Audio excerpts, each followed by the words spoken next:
수명을 연장할 것이냐 말 것이냐가 논의가 됐던 적이 있습니다.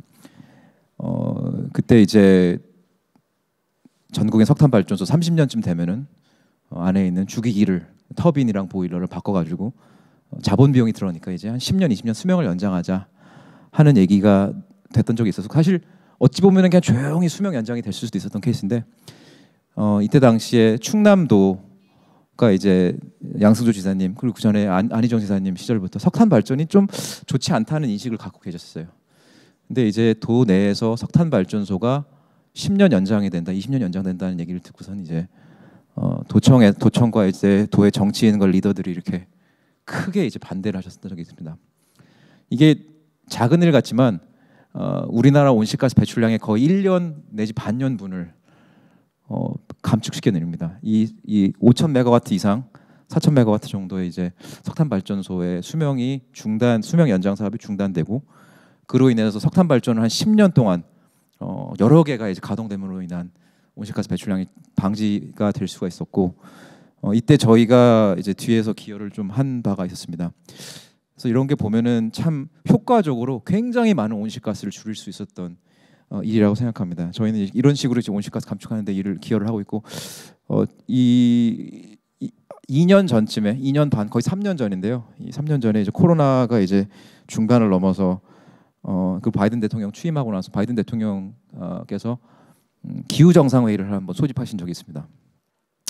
그때 이제 그래서 이제 문재인 대통령께서 기후 정상회의를 소집했을 때 이제 우리는 이때 해외 석탄 발전에 대한 금융 제공을 중단하겠다고 선언을 했습니다. 이게 이제 우리나라에선 크게 소개되지 않았던 일인데 굉장히 어마어마하게 큰 온실가스 효과 감축 효과가 있었던 선언입니다. 이로 인해서 동남아시아 지역에 굉장히 많은 석탄 발전소들이 계획되어 있었는데 석탄 발전소 개발 사업들이 다 중단됐습니다. 그리고 이 뒤에 일본과 중국 정부도 똑같이 6개월 내에 비슷한 비슷한 선언을 했습니다. 그로 인해서 이제 인도네시아나 베트남, 남아공 이제 이런 나라들에서 에너지 전환 논의가 속도가 바뀌게 됩니다. 그래서 지금은 그 당시에만 해도 이때만 해도 석탄 발전소를 어떻게 많이 지을 거냐가 이제 이 당시 논의였는데 지금은 이런 나라들에서 논의가 그리고 이제 이번에 기후 변화 당사국 총회에서도 아주 중요한 논의 중에 하나인데 어떻게 하면은 좌초되어가는 석탄 발전소를 보상을 해주고 빨리 끄게 해줄 것이냐가 이 동남아 지역에서 논의가 됐고 그 논의를 촉발시켰던 얘기 중에 하나가 문재인 대통령의 선언이고요.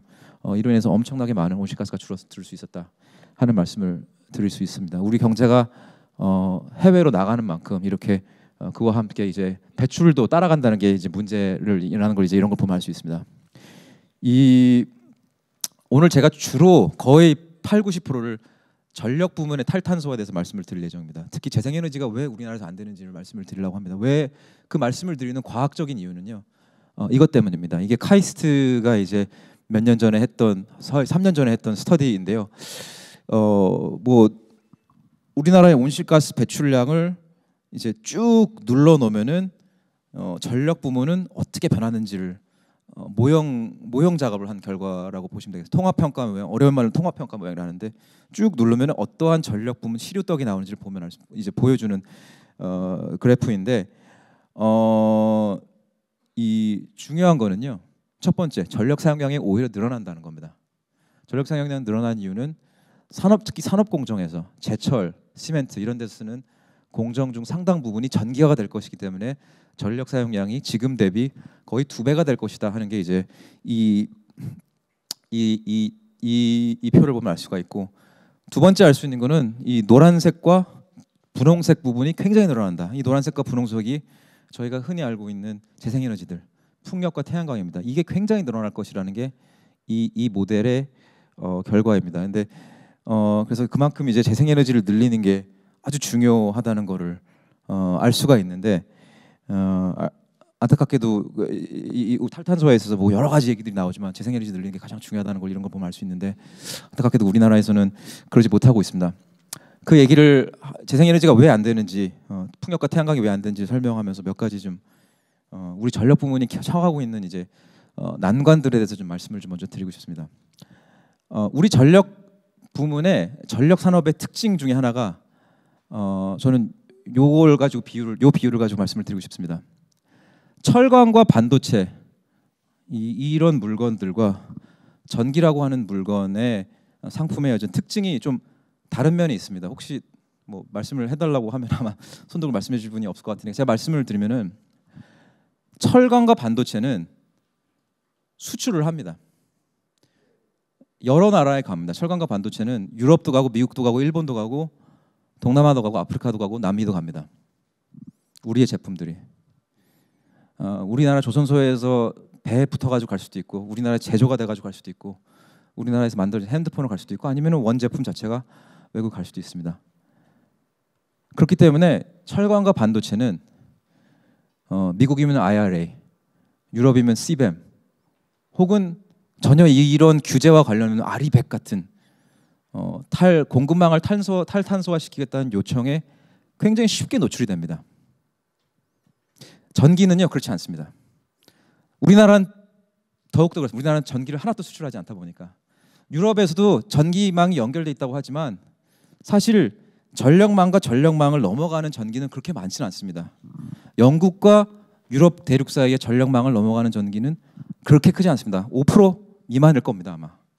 그만큼 전력도 수출을 하지 않는, 웬만해서는 수출하지 않는 굉장히 지역적인 상품이고 그 나라의 정치 경제 현황과 아주 밀접하게 와닿아 있는 상품이라는 말씀을 좀 드리고 싶습니다.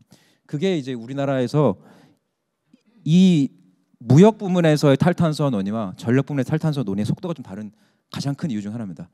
무역 부문에서는 이런 상품들은 철강과 반도체 쪽에서는 공급망을 탈탄소화시키는 요구가 굉장히 빨리 하고 있는데 고립되어 있는 우리 전력 부문은 경쟁에 노출돼 있잖아요. 우리 전력 부문은 수출 압력에 노출돼 있잖아요. 우리 전력 부문은 굉장히 오래된 방식 운영되고 있는 게 우리 지금 현재 경험하고 있는 그리고 가장 중요한 기후 대응하는 데 가장 중요한 이 전력 부문 탈탄소화에서 가장 큰 문제라고 저는 생각합니다.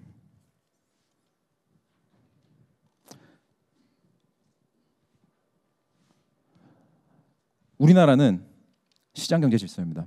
대한민국 헌법 119조에도 우리가 자유시장 경제 질서라고 얘기를 했고요. 이제 그런 질서의 기초에서 저희도 엔터테인먼트와 전자제품과 자동차 모두 이제 자유시장 경제 질서에서 우리가 이제 세계 시장에 나가서 경쟁을 해가지고 우리에게 굉장히 많은 부를 안겨준 산업들입니다. 안타깝게도 우리 전력 부문은 그러지 못하고 있어요. 제가 이 전력 부문의 행사들을 여러 사진을 가져왔는데 이 사진을 제가 가져온 이유는 이 딱 한 가지입니다. 이 사진에 나와 있는 분들 이제 현상을 보면은 모두 다 남자분이십니다. 네. 네. 이 전력 부문이 우리 사회의 변화에 못 따라가는 걸 아주 직관적으로 보여주는 전 사진들을 생각합니다. 네. 아마도 발전사들, 우리 발전 공기업들에서 여성분들이 받으실 대접도 이 사진의 현황과 크게 다를 것 같지는 않습니다. 또 한 가지 이제 그래서 또 한 가지 이제 이것뿐만 아니라 이제 지금 한전이 지금 저희도 말씀드리겠지만 한전이 적자가 40조 정도 됩니다. 아무도 책임을 안 져요. 적자를 졌는데 누구 책임지시는 분 보신 적 있어요? 삼성전자에 40조 적자가 났으면 어떻게 됐겠습니까? 이재용 회장님이 그 자리에 계실 수 있을까요? 한전은 40조 적자가 있고 한전에서 적자가 넘쳐 흐르면은 산업은행이 휘청휘청거리기 시작할 거고 산업은행이 휘청휘청거리기 시작하면은 우리 경제 전체가 휘청휘청거리기 시작하는데 우리 전력 부문에서는 아무도 책임을 지고 있지 않다는 게 그리고 그로 인한 이노베이션이 일어나고 있다는 게 우리 전력 부문의 정말 큰 문제점이라고 생각합니다.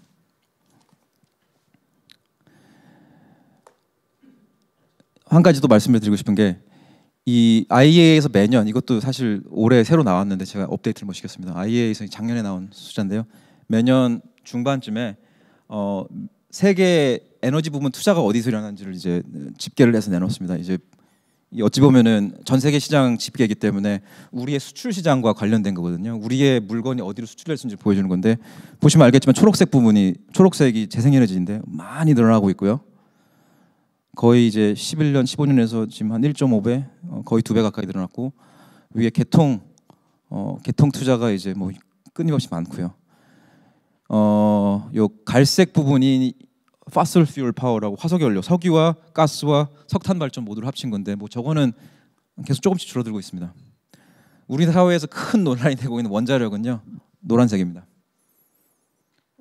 안타까운 거는 저 작은 부분을 가지고 저희가 우리 사회에서 그렇게 이게 맞냐 틀리냐 가지고 싸우고 있는 건데, 사실 시장이 늘어나고 있는 그 아래는 초록색이거든요. 훨씬 원자력 부문의 에너지, 원자력 부문의 비중만큼이 이제 매년 늘어나고 있거든요. 어찌 보면은. 그런데도 저희가 이제 저걸 가지고 지금 논의를 하고 있다는 건 참 안타까운 현상인 것 같습니다. 우리 경제를 위해서도 좋지 않은 현상을 생각합니다. 이거는 풍력과 태양광 발전의 비중을 여러 나라별로 비중을 이제 비교를 한 건데요. 뭐 유럽 국가들이 저 위에 있는 거는 뭐 우리나라 사람들이 잘 알고 있는 부분이고, 저기서 말씀을 드리고 싶은 거는 우리보다 잘 경제가 발전하지 않았을 거라 생각하는 베트남, 터키, 중국, 브라질, 요르단, 모로코 이런 나라들이 우리보다 많은 배생에너지 발전을 합니다. 여기에는 이유가 있고 제가 그 이유에 대해서 좀 이따 말씀을 드리도록 하겠습니다. 이것은 그러지 못한 안타까운 현상이고, 잘 못 되는 나라인 러시아, 인도네시아, 사우디아라비아, UAE, 이집트에는 우리나라와 비슷한 공통점이 있습니다. 간단하게 말씀드리면 저 나라들은 화석연료 내지는 전통 발전원 위주의 전력 독점 공기업이 있다는 게 저 나라들의 모두 특징입니다. 그리고 그런 나라들에서 되게 원자력을 하긴 합니다. 그래서 저런 게 이제 좀 특징이어서 이라고 말씀을 좀 드리고 싶고요. 그래서 이어서 이제 우리나라에서 재생에너지가 잘 안 되는 이유, 안타까운 왜 이런 일이 발생하는지 좀 말씀을 드리도록 하겠습니다. 전력의 유통 구조 문제가 가장 큰 문제입니다. 우리나라에서는 전력의 유통 방식이 큰 문제가 있고, 어찌 보면은 2000년대 초반, 1990년대 말에 이제 무선 통신으로 넘어갈 때, 무선 통신이 이동해 갈 때와 비슷한 현상이 발생하고 있는 것 같은데, 재래식 발전원인 석탄 발전 같은 경우는 대부분이 한전이 소유하고 있고요. 민간 태양광과 풍력은 대부분 한전이 아닌 회사들이 갖고 있습니다. 그렇기 때문에 삼성전자가 아리백을 하겠다는 것, 삼성전자가 자기의 전력을 100% 재생에너지 조달하겠다는 것은 한국전력과 그 자회사들 입장에서는 우리의 기존 발전소 몇 개를 끄거나 그만큼 매출이 줄어들고 그만큼 직장이 줄어든다는 것을 의미할 수밖에 없습니다. 그래서 저는 근데 이제 이런 회사들은 삼성전자 같은 데나 이제 SK 같은 데는 이미 SK 하이닉스 같은 데는 이미 탈탄소와 공방 탈탄소와 요청을 받고 있기 때문에 이런 현재 유통 구조는 이분들에게는 영업 리스크가 되고 있고, 제가 보기에는 현재 전력 유통 구조는 상당히 불공정한 경쟁의 문제를 가지고 있다. 이 불공정성에 대해서 조금 이따 말씀을 드릴게요. 그거 말씀드리기 전에 한국 전력 적자가 왜 생겼는지를 먼저 말씀을 드리고 싶은데, 한국 전력 적자는 간단히 말씀드리면 화석연료 적자입니다.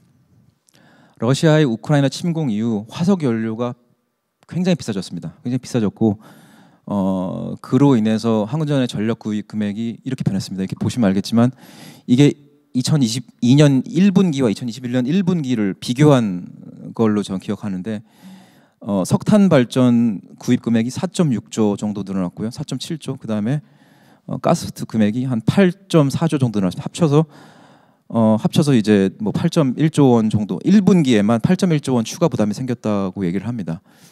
이 8.1조 원을 4로 곱하면 1분기에 8.1조 원이었으니까 4를 곱하면 32조 원. 대략 한전 적자, 작년에 본 적자가 30조 정도 된다고 하니까 거의 비슷합니다.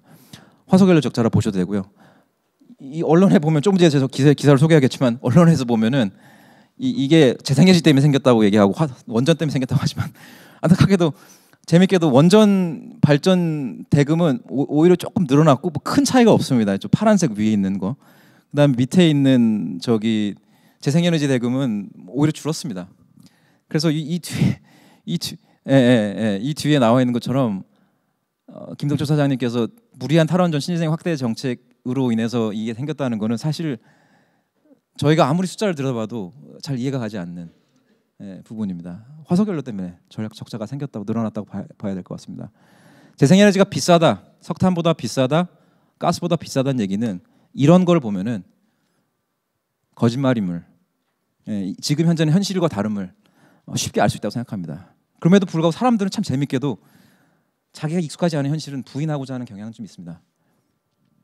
한전은 이 슬라이드는 조금 어려우니까 제가 한전은 넘어가도록 하겠습니다. 그래서 왜 이런 현상이 발생하는지를 조금 더 어렵게 좀 설명을 드리면은, 아까도 말씀드렸지만 우리 전력 시장의 유통 구조에 문제가 있다. 전력 시장 유통 구조를 개선해야 된다는 얘기인데, 이 전력 부문이라는 게 어떻게 운영되냐면요. 발전소에서 전기가 생산되고 큰 철탑에 고전압 철탑에 전기를 올려서 고속도로 같은 거죠. 그리고 배전망, 지방도 같은나 농로 같은 배전망에 변전소를 거쳐서 배전망에 저전압 전봇대에 전기를 넣어서 소비자들한테 가게 되어 있습니다.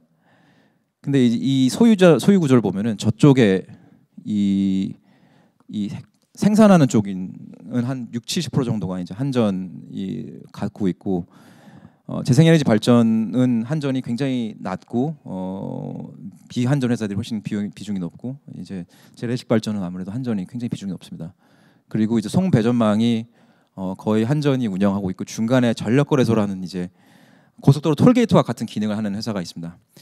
우리의 송전망에 전기가 들어갈 수 있는지를 결정하고 송전망에 들어가면 얼마를 보상해 줄지를 결정하는 기관인데, 고속도로 톨게이트와 비슷하죠. 이제 네 차는 들어갈 수 있다 없다, 네 차 들어갈 때 얼마를 내가 줄게, 이렇게 결정하는 기관인데, 이 전력거래소도 사실상 이 거버넌스를 보면 한전 자회사와 크게 다를 바가 없어요. 이사회도 대부분 상당 부분 한전에서 한전이나 이제 한전 계열사들 분들이 계시고 해가지고, 그래서 이러다 보니까 특히 톨게이트인 역할을 하는 전력거래소가 과연 이 자기의 모회사와 비슷한 역할을 하는, 모회사와 거버넌스가 비슷한 이제 한전 분들의 이 눈치를 보지 않고, 그 다음에 가제는 개편, 초록은 동세교 식으로 생각하지 않고 판단을 내릴 수 있을지는 상당히 의심스럽습니다.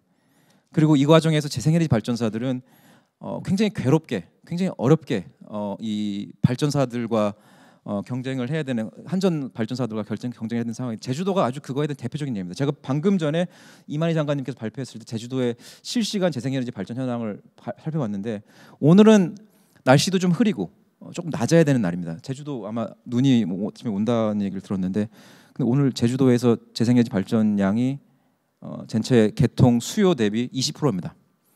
오후 1시 기준 20%이거든요. 굉장히 높습니다. 제주도는요, 제주도는 가스발전소밖에 없기 때문에, 화석연료 발전소가 가스발전소, 유리발전소만큼이나 재생에너지 발전소가, 태양광과 풍력발전소가 있습니다. 근데 이제 문제는 수요가 제한돼, 수요가 한 900 정도인데, 600 정도인데 900의 가스와 800의 이제 풍력과 태양광 설비가 이제 경쟁을 하고 있고, 그러다 보니까 이제 이 톨게이트 격인 이제 전력거래소가 이 가스냐 아니면 재생에너지냐를 선택을 해야 되는데, 이때 이제 팔이 안으로 굽는 결정들이 자꾸 나타난다는 게, 그리고 재생에너지를 띄워줄 수 있는 배터리나 이런 실시간 시장 이런 것들이 나타날 수 있는데, 이런 것들이 크게 비용을 들이지 않고 등장할 수가 있는데 등장하지 않는 게 특징입니다. 그래서 제주도에서 이제 최근에 그런 이유에서 재생에너지 발전소들이 출력이 깎이고 있어요. 출력을 해야 되는데 못하는 현상이 발생합니다.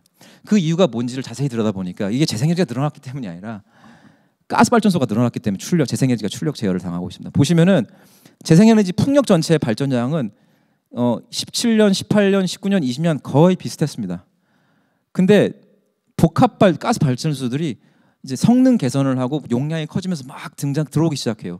그러다 보니까 19년, 20년 막 이렇게 들어오기 시작하다 보니까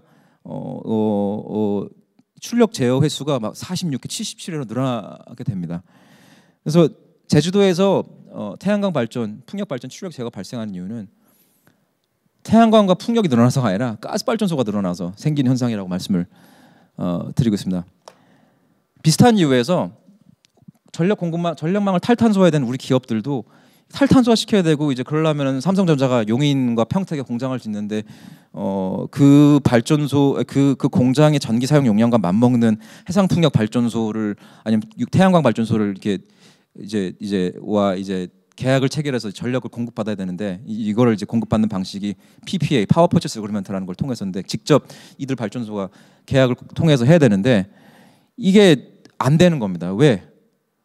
전력 독점 사업자가 있기 때문에, 그리고 이제 그분들이 원하는 조건은 늘 재생에너지가 어렵게 만들어 놓기 때문에 이렇게 대한상해를 통해서 이런 우리 대한상해 회원사들은 이렇게 PPA 요금제, 한전이 정해놓은 PPA 요금제가 참 우리를 불편하게 한다. 우리가 재생에너지를 가지고 물건을 생산하기가 참 어렵게 만든다고 이렇게 설문조사에 응하고 그러는 것입니다.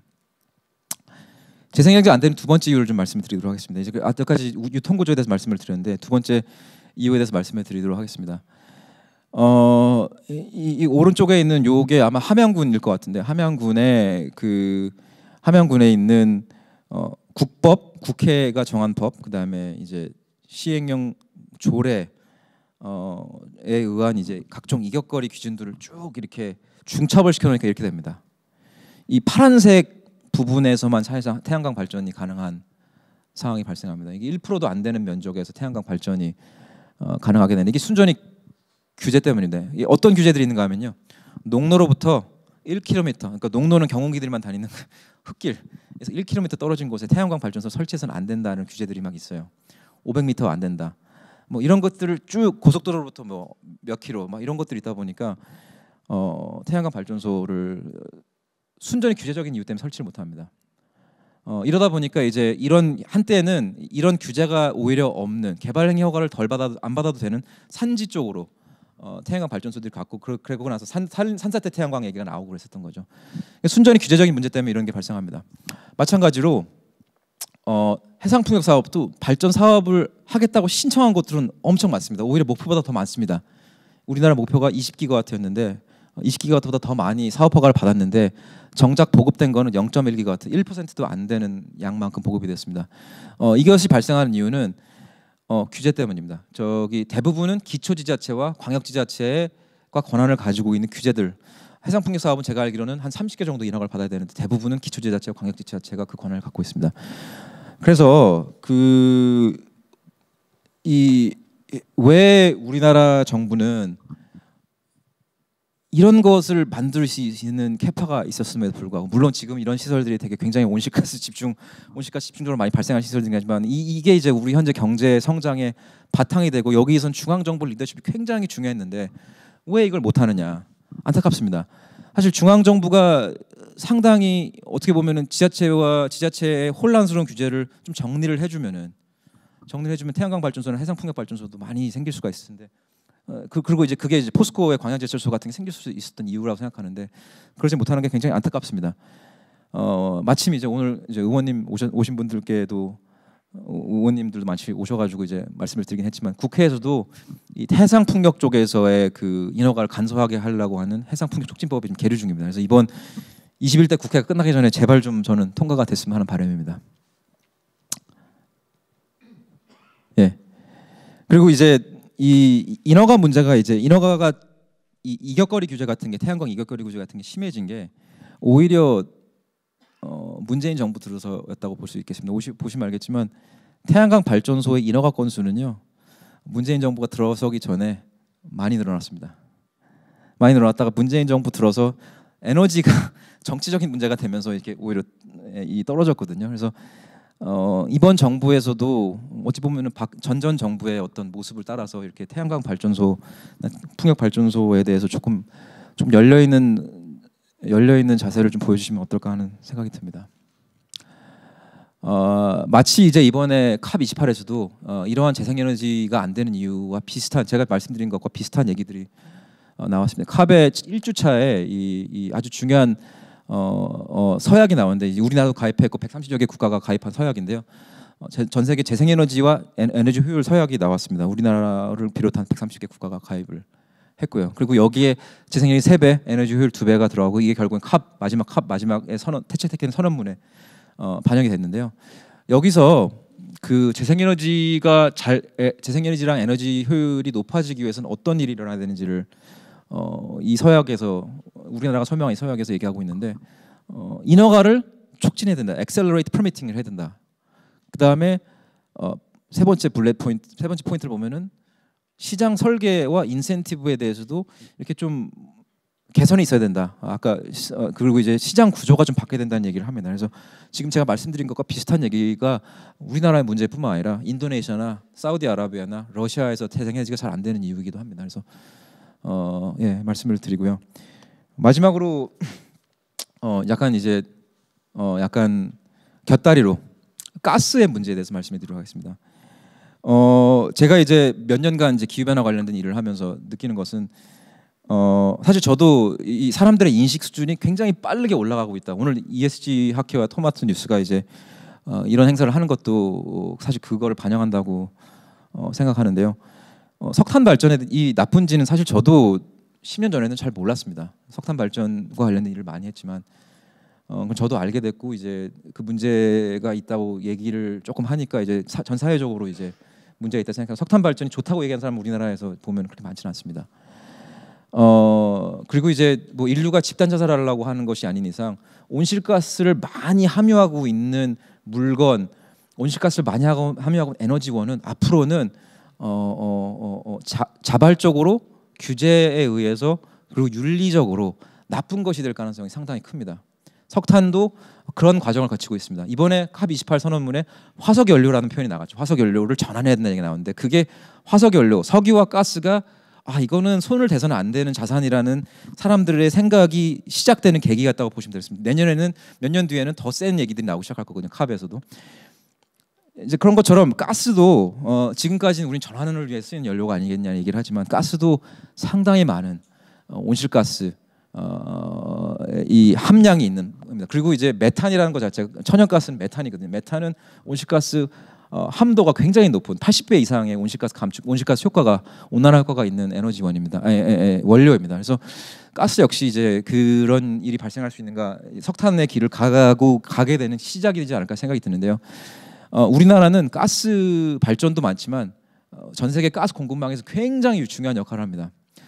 우리나라가 전 세계 우리나라 가스 공급망에서 하는 역할은 우리나라가 전 세계 LNG 운반선의 80%를 짓습니다. 우리 조선소들이 전 세계 LNG 운반선의 80%를 짓고요. LNG 운반선이 갖고 있는 이 온실가스 스콥 3 이 꼬리표는 어마어마하게 큽니다.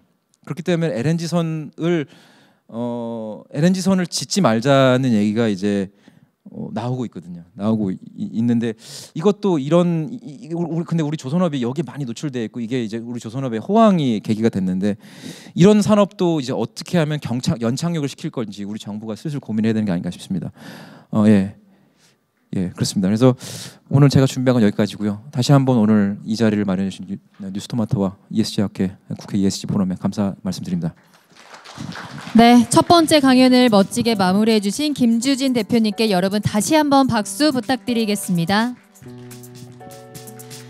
네, 에너지 전환을 위해서 개선돼야 할 것들이 너무나 많아 보입니다. 특히나 ESG 관련해서 조금 더 폭넓은 범위에서 규제가 좀 개선돼야 하지 않을까라는 생각이 들었는데요. 중요한 부분들 짚어주신 김주진 대표님께 다시 한번 감사 말씀 전해드리겠습니다. 자, 그럼 바로 이어서 1세션의 두 번째 강연을 만나보겠습니다. 두 번째 강연은 김법연 고려대학교 교수께서 해주실 텐데요. 강연 주제는 AI 등 미래 디지털 기술과 ESG, AI를 활용한 기후 리스크 관리의 지속성을 위한 법적 과제입니다. 네, 김법연 교수님을 여러분 큰 박수로 환영해 주시기 바랍니다. 네, 안녕하세요. 반갑습니다. 저는 고려대 정보보호대학원의 김법연이라고 하고요. 이제 정확한 직함은 교수가 아니고 연구교수입니다. 그래서 학위를 취득하고 연구나 교육 활동을 할 수 있게끔 학교에서 배려를 하고 있는데요. 포스터 닥터로서 또 연구하고 교육하고 있는 그런 직위라고 보시면 될 것 같습니다. 오늘 저한테 학회장님께서 미션을 주시기를 인공지능과 기후위기 에 대해서 관련성을 찾고 그리고 또 거기에 대해서 이 법률적으로 어떤 것들이 조금 동향이 있는지를 좀 말해달라고 하셔가지고 그렇게 좀 내용을 준비했습니다. 자료를 보시면 조금 내용이 어려울 수도 있을 것 같은데요. 제가 최대한 좀 쉽게 설명을 할 수 있도록 하겠습니다. 저는 오늘 그 인공지능이 이제 그 기후 위기를 위해서 어떻게 쓰이고 있고 또 어떤 위험들이 있어서 각 나라들이 어떤 식으로 대처를 하고 있는지 법률들이 어떤 준비들을 하고 있는지를 좀 소개해드리려고 합니다. 그렇게 목차가 구성돼 있고요. 그래서 목차는 이제 자료를 참고하시면 되겠습니다. 우선 그 인공지능이 기후위기 대응을 위해서 어떻게 사용되고 있는지 제가 좀 찾아봤습니다. 이 보스턴 컨설팅 그룹이 이 기후변화 대응을 위해서 인공지능이 아주 잘 쓰일 수 있을 거라고 그렇게 연구 결과를 발표했는데요. 우선은 첫 번째로는 이제 탄소 배출량을 측정하고 이걸 감소시킬 수 있는데 활용될 수 있다라고 그렇게 정리를 하고 있습니다. 그리고 두 번째는 이제 뭐 해수면 상승같이 지속적으로 이제 환경위기 문제들을 좀 계속적으로 모니터링하고 감소시키는 데 활용할 수 있고, 또 이 허리케인들이 허리케인 같이 급작스럽게 나타나는 자연 환경 변화에 대해서도 예측하고 대응할 수 있도록 그런데 인공지능 기술이 쓸 수 있다고 그렇게 좀 소개를 하고 있습니다. 그리고 이 두 가지를 하기 위한 이제 기반적인 연구 활동에도 인공지능이 적극적으로 사용할 수 있다라고 좀 정리를 하고 있고요. 그래서 인공지능 기술 자체가 기후 위기를 관리하고 또 환경 문제를 대응하는데 아주 그 좋은 이 기술이 될 거라고 기대를 많이 하고 있는 것으로 보입니다. 그러면 이제 어떻게 사용하면 되는지에 대해서도 이 보스턴 컨설팅 그룹이 얘기를 소개를 하고 있는데요. 우선은 데이터를 분석해서 이 탄소 배출량 같은 것들을 좀 계속 측정하고 모니터링하고 쌓아서 그거를 이제 분석하는 데 쓸 수 있다라고 하고 있습니다. 그리고 두 번째는 이런 데이터를 쌓은 것들에 대해서 이제 변화를 파악하고 이럼 앞으로 우리는 무엇을 해야 될지를 이제 정책적으로 의사결정하는 데도 쓰일 수 있다라고 합니다. 이 데이터 분석을 가지고 이제 정책 입안자들이나 아니면 기업의 내부에 있는 이제 그 조직의 의사결정자들이 우리가 어떤 식으로 해야 이 탄소 배출량을 감소시킬 수 있을 것인지, 그리고 또 데이터를 좀 이렇게 잘 보고 어떤 대응책을 세울 것인지를 할 수 있게끔 도와준다라는 그런 의미입니다. 그리고 이 뭐 프로세스를 최적화하는 건 당연하고요. 그러니까 이 앞으로 배출량에 추적을 해가지고 여기서 문제가 발생하면 여기에서 대응책을 만들고, 그러니까 공급망 중에 일부에서 어디선가 배출량이 많거나 문제가 많이 발생하면 그 부분을 대응할 수 있고 이런 식입니다. 그래서 배출량의 데이터를 추적해서 문제가 되는 부분에 가서 대응책을 만들 수 있다는 그런 의미입니다. 그리고 이제 이 모니터링도 인간이 하지 않고 AI가 대신해 줄 수 있습니다. 배출량 추적 자체를 모니터링을 AI가 할 수 있고요. 그리고 이 모든 것들을 다 예측하고 정리해서 사람들의 행동을 하나하나 변화시킬 수 있는 데도 쓰일 수 있다고 합니다. 뭐 예를 들어 이런 거죠. 지금 탄소 배출량이 많이 나오고 있으니까 지금 당신이 이렇게 하는 것보다 이런 선택을 하는 것이 조금 더 탄소 배출량을 감소시키고 환경을 보호하는 데 유익합니다라고 해서 인간의 행동을 변화시키는 데도 사용될 수 있다고 예측을 하고 있습니다. 실제로 이런 식으로 많이 활용을 되고 있는데요. 그 정부들, 해외 주요국의 정부들도, 그리고 이제 에너지 회사들, 그리고 관련된 환경과 관련된 많은 기업들이 이 프로젝트들을 하고 있습니다. 그래서 인공지능 기술을 적극적으로 활용해서 뭐 재난 예방이라든지 아니면 그 에너지 관리 같은 데 사용하고 있습니다. 그래서 뭐 사례를 보시면은 유럽 우주국 같은 경우는 그 산불이 어디서 발생했는지를 위성 데이터, 위성 사진 데이터를 끌어다 놔서 그 산불이 발생한 곳에 그 위치를 매핑을 시킵니다. 자신의 플랫폼에 이렇게 지도 위에 매핑을 시켜서 어디에서 산불이 났고 어디가 많이 탔고 어디가 지금 뭐 출동이 필요하고 이런 것들을 매핑시켜서 전 세계에 다 오픈을 합니다. 그래서 이제 실시간으로 이 산불을 대응하고 그 재난 관리를 하는 그 조직들이 이것들을 확인할 수 있게끔 해주고 있고요. 그리고 영국 이제 국영 전력회사 같은 경우는 그 이 태양열 에너지를 그 발생량을 이제 측정하고 예측하고 그 활용하기 위해서 이 기후의 그 날씨의 상태를 계속적으로 봐야 된다고 하더라고요. 태양열을 발생하는 양을 조절하는 것이 되게 중요한데, 신재생 에너지에서는 이게 되게 중요한데, 그러기 위해서는 이제 날씨가 너무 변덕스러우니까 얘를 데이터를 잘 쌓아서 앞으로 날씨 변화가 이렇게 될 거라는 걸 정확하게 예측하고 거기에 대응할 수 있어야 되는데 그런 방식으로 쓴다고 합니다. 그래서 구름의 움직임을 확인해서 그 날씨를 예측하고 태양열의 이 발생량을 좀 조절하는, 그런 발전량을 조절하는 방식으로 사용하고 있다고 합니다. 한국도 열심히 하고 있습니다. 환경부에서 그 댐의 위치 AI 기술을 넣어서 이 홍수 통제를 하는 알람들 빠르게 할 수 있게끔 하는 방식으로 좀 바뀌기 위해서 노력을 많이 하고 있는 것으로 확인됐습니다. 그래서 열심히 정부나 기관들이 사용하고 있다는 걸 좀 확인할 수 있었고요. 그리고 환경 문제 대응을 위해서 정부들도 이 환경 관리를 위해서, 기후 관리라든지 환경 문제 대응을 위해서 디지털 기술을 적극적으로 써야 된다. 그리고 이제 이 디지털 기술 때문에 발생하는 환경 문제를 대응하기 위한 전략들도 만들고 있습니다. 그래서 뭐 넷제로 정책이라든지 뭐 기후 챌린지라는 그런 어떤 전략들을 만들어서 이제 그 실천을 하고 있고요. 그리고 그 이 디지털을 통해서 조금 더 환경 문제를 잘 대응하자라는 방식으로 정책들을 잘 만들고 있습니다. 그래서 내용은 그 자료집에 있는 걸 참고하시면 될 것 같고요. 그러면 인공지능을 쓰는 게 무조건 좋은 것이냐, 아니면 어떤 것이 또 좋고 어떤 것이 나쁜 것이냐, 이런 것 좀 한번 구체적으로 보겠습니다. 일단 인공지능 쓰면 다 아시겠죠. 뭐 생산성이 올라가고 효율성이 좋아지고 이런 저희가 수많은 어떤 이득이 있을 겁니다. 그래서 기술들을 활용해서 아까도 소개해드렸듯이 뭐 이렇게 기후 변화를 예측하거나 탄소 배출량을 감소시키는 데 사용할 수 있습니다. 그래서 기대가 굉장히 큰데요. 이런 것들뿐만이 아니라 이제 위험에 대해서도 우리가 얘기를 해봐야 될 것 같습니다. 그래서 기본적으로 인공지능을 사용했을 때 발생하는 위험들이 여러분들 잘 아시는 위험들이 있습니다. 뭐 프라이버시 권리가 침해된다라든지, 아니면 이제 데이터가 어떤 특정 기업에 의해서 독점되거나 거기서만 사용하게 된다라든지, 그리고 이제 개인에 대해서는 어떤 자율성을 침해한다든지 이런 것들이 문제가 되고 있는데요. 그 대표적인 사례로 데이터 편향 같은 개인정보 침해 같은 사례로 저희 예전에 한번 이루다라는 챗봇 서비스가 문제됐던 적 아마 있었던 거 기억하실 겁니다. 그 이루다는 이제 챗봇 서비스인데 그 여성형의 인공지능 서비스가 저랑 대화하는 방식으로 해서 서비스가 제공이 됩니다. 제가 무슨 질문을 하면, 아니면 제가 무슨 대화를 하면 저랑 이제 커뮤니케이션 하는 그런 서비스인데, 얘가 단어 중에 얘가 쏟아내는 말 중에 개인정보가 일부 섞이는 경우들이 있었어요. 그래서 계좌번호를 말하거나 특정인의 주소를 말하거나 집 주소를 말하거나 하는 방식으로 개인정보가 노출돼서 문제됐던 사건들이 있었는데, 그 인공지능의 대표적인 위험이라고 보시면 될 것 같습니다. 그리고 인공지능은 굉장히 많은 데이터를 빠르게 처리할 수 있는 능력이 있기 때문에 개인정보를 많은 사람들의 개인정보를 한 번에 식별할 수 있게 되고 또 한 번에 많이 모을 수 있게 되죠. 그래서 특히 이제 가장 문제가 되는 건 저희가 CCTV 같은 것들도 문제될 수 있을 것 같습니다. 잘 아시듯이 대표적인 사례로 중국의 태낭이라는 그런 이 CCTV 운영 정책이 있는데요.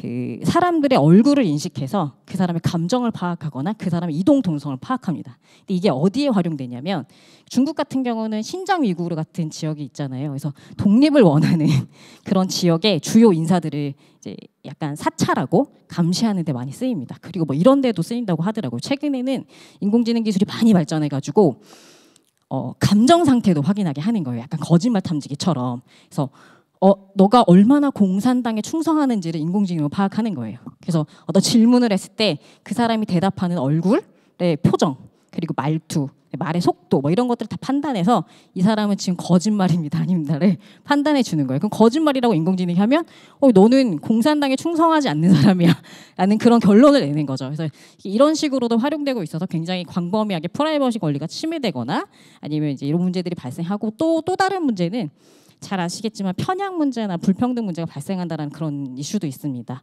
이 문제는 이것도 아까 이제 이루다 서비스 같은 경우에 나타났는데, 성소수자에 대한 의견을 묻는 질문에 이루다가 이런 답변을 하죠. 극혐. 이런 거는 되게 뭐 성소수자에 대해서, 그러니까 레즈비언에 대해서 어떻게 생각해? 또는 임산부석에 대해서 어떻게 생각해라는 질문을 했을 때 극혐.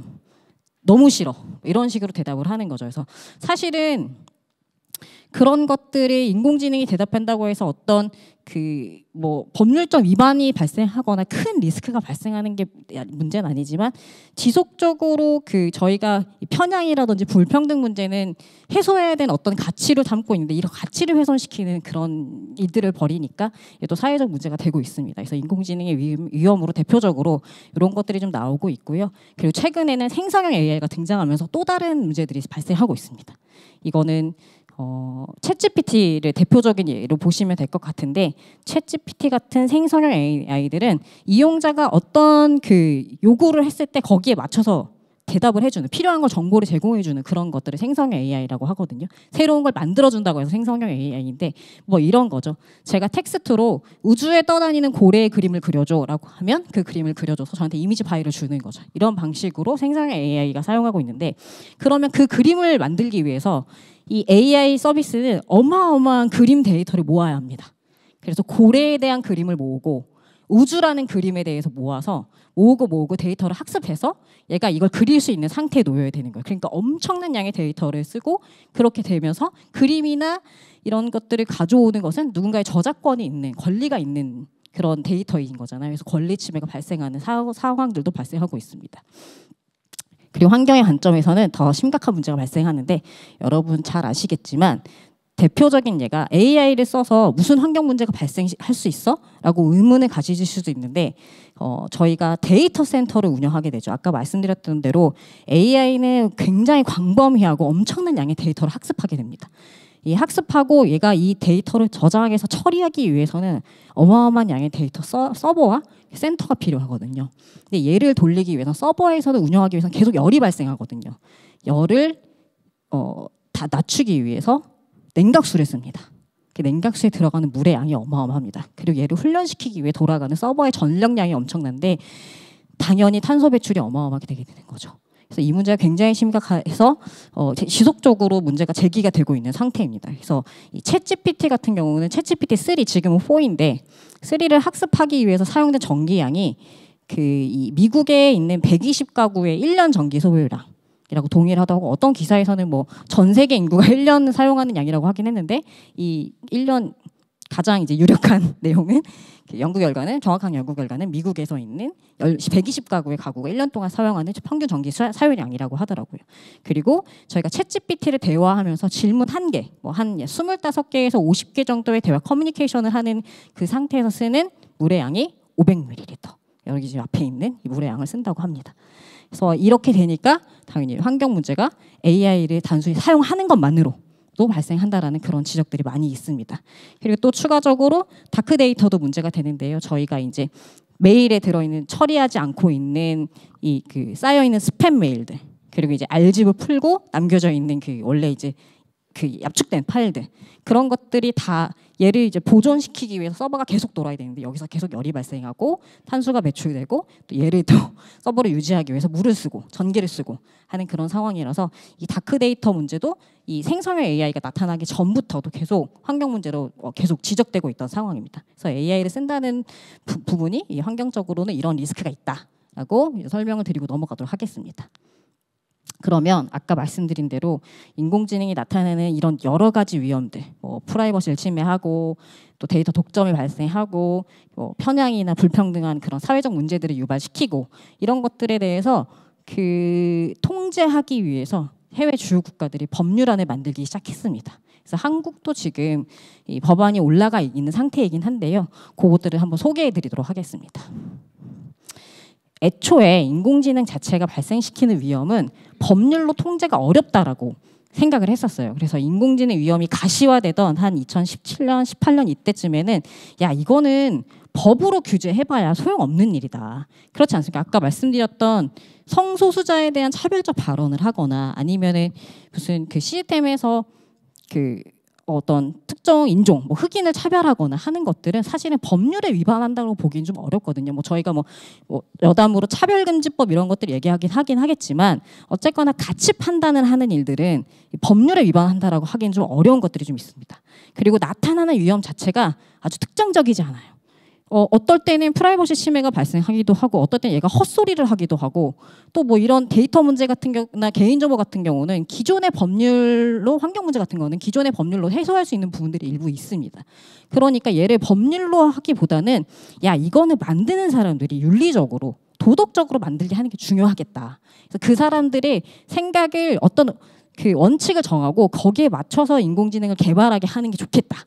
라는 방식으로 접근합니다. 그래서 인공지능 가이드라인, 윤리규범, 기준, 윤리기준 이런 식으로 그런 식의 제목을 단 어떤 도덕적인 윤리적인 기준들이 전 세계에서 막 발표가 됐습니다. 그래서 한국도 발표를 했고요. 정부에서 단위에서 발표를 하기도 하고 기업이 스스로 만들어서 지키기도 합니다. 우리가 만든 인공지능 시스템은 개인의 정보를 보호하고 프라이버시를 보호하고 편향성이 발생하지 않도록 잘 만들고 그리고 오류가 나도 우리가 잘 관리해서 바로 위험을 통제할 수 있게끔 하겠습니다라는 식으로 해서 원칙들을 만들어서 거기에 맞춰서 시스템을 개발하고 시장에 내놓겠다라고 하는 식으로 접근을 했습니다. 근데 유럽이 야 이거 더 이상 이런 규범 가지고 그런 가이드나 원칙이나 이런 개발자의 마음만으로는 인공지능의 위험을 통제할 수 있는 상태가 아니다. 라고 본 것 같습니다. 그래서 2020년에 백서를 발간하면서 우리는 이제 인공지능을 규제하기 위한 논의들을 시작해야 된다라고 언급을 합니다. 그래서 규제의 방향성, 그리고 이제 규제라는 거는 법률적으로 통제하겠다는 거죠. 법에서 이거는 되고 안 되고를 명확하게 정해서 인공지능 시스템을 개발하고 이걸 팔고 유통시키는 사람들한테 적용시키는 규제적 조치들을 만들겠다라는, 그렇게 그게 필요하다라는 언급을 합니다. 유럽이 이렇게 나오면서 2021년에 실제로 2022년에 이런 방향성을 던지고 2021년에 법안을 하나 던집니다. 그래서 인공지능을 포괄적으로 규제하는 내용이 담긴 법률안을 만들어서 전 세계에 이제 이렇게 던지게 됩니다. 그럼 이게 사실은 인공지능의 위험을 통제하겠다라고 하니까 그런가 보다라고 하지만 이 내면에는 그런 얘기들이 있습니다. 사실 많은 인공지능 서비스들의 회사들은 미국에 있잖아요. 유럽은 많이 없잖아요. 그러니까 미국이 유럽의 시장을 잠식하는 것을 경계하기 위함이다 라는 그런 좀 견해도 있었습니다. 현재도 그렇고요. 그래서 2021년에 법안 초안을 이제 제 시장에 내놓습니다. 난리가 났죠. 그래서 이 유럽뿐만이 아니라 다른 나라들도 그러면 우리도 이제 만들어야겠다. 우리도 유럽에 지지 않겠다라는 그런 의지로 법률안들을 많이 만듭니다. 내용은 다 비슷비슷합니다.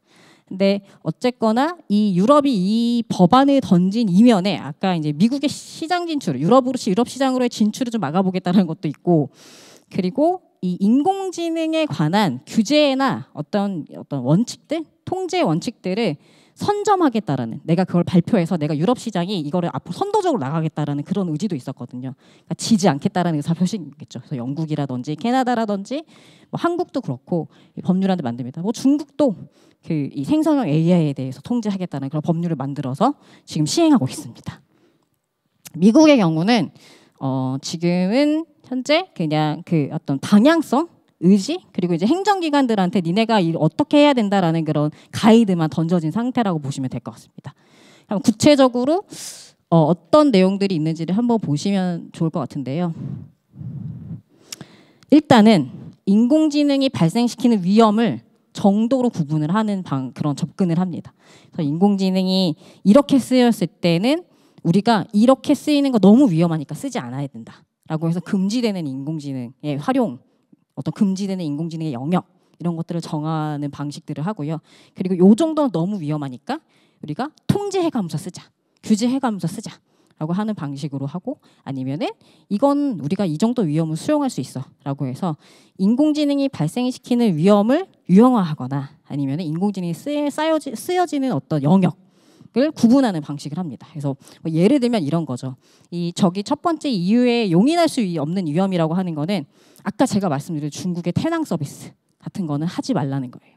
인공지능이 아무리 좋아도 사람을 감시하고 그 생체를 그냥 바로바로 인식하고 그거를 어떤 이 사람을 평가하는 데 쓰지 말아라 라고 하는 방식으로 접근을 합니다. 그래서 금지되는 것들이 어떤 것들이 있는지를 좀 구체적으로 법률에서 정해서 이렇게는 절대 쓰지 말아라 라고 하는 방식으로 합니다. 그리고 고위험 같은 경우는 이거를 쓰게 되면은 인간에게 미치는 영향이 너무 크고 권리 침해가 너무 심하니까 이거는 관리를 해가면서 쓰자라고 하는 부분을 이제 정합니다. 대표적인 게 이런 거죠. 교육 분야에서 쓰거나 아니면 사람을 평가하는 데 쓰거나, 그리고 저희 그런 거 하지 않습니까? 무슨 신용평가, 신용의 등급을 평가하고 그다음에 공공 서비스에 대해서 평가하는 그런 것들, 인간에 대해서 평가하는, 그리고 직업에 대해서 배치를 하는, 너는 어떤 직무가 적합해라고 배치를 하는 이런 부분들은 위험이 굉장히 높은 거니까 이것들은 통제해가면서 써야 된다라는 식으로 접근합니다.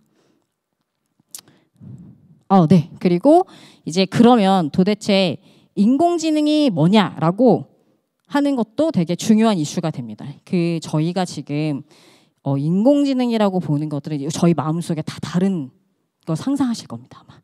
그래서 단순히 빨리 데이터를 처리하는 것도 인공지능이라고 보시는 분도 있고, 그게 무슨 인공지능이야, 그냥 빠른 연산 처리지, 이건 그냥 컴퓨팅이야 라고 생각하시는 분도 있을 겁니다. 저 아이언맨 정도는 나타나야 그게 인공지능이지 라고 생각하시는 분들이 있는데, 그거를 법적으로 개념화하는 거에도 엄청난 다툼이 있었습니다. 그래서 지금도 그 문제가 굉장히 어렵습니다. 그래서 인공지능을 뭘로 정의할 건데, 도대체 인공지능이 뭔데? 라고 하는 부분이 가장 어려운 부분이긴 합니다. 그래서 그래, 인공지능을 써가지고 이런 위험들이 발생하는 건 알겠어. 그건 통제해야 되는 대상인 건 다 공감을 해. 도대체 인공지능이 뭔데? 라고 하는데도 되게 합의를 하기 어려워하는 상태입니다. 그래서 계속 이 정의 규정을 좀 정교화시키는 데 많이 노력을 하고 있습니다.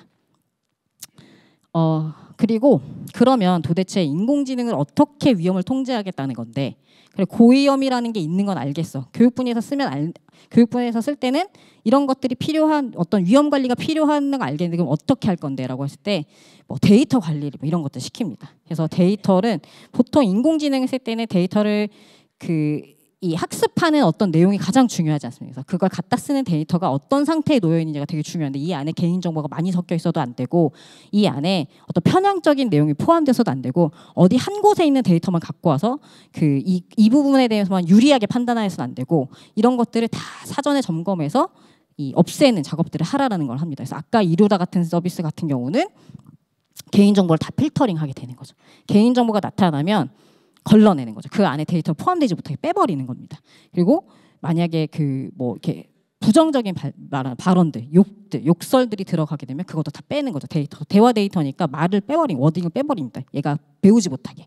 그런 식으로 해서 데이터를 관리하게끔 하는 그 의무들을 두고 있고요. 그리고 가장 중요한 거는 개인정보에 대해서는 법률 위반 사항이 없는지 개인정보를 비식별화해서 그러니까 개인이 특정되지 않게끔 식별성이 없게끔 걔를 다 제거하고 정제해서 쓰라는 그런 의무들이 있습니다. 굉장히 어려운 일이지만 어쨌거나 이런 것들을 의무화시킵니다. 그래서 데이터에서 편향 문제라든지 개인정보 침해라든지 이런 것들이 발생하지 않도록 이런 것들을 관리하라는 의무가 있습니다. 그래서 아까 말씀드렸던 교육 분야에서 쓸 때는 데이터 관리 체계를 만들어서 데이터를 정제하고 필터링해서 쓰게끔 하는 그런 의무들이 있습니다.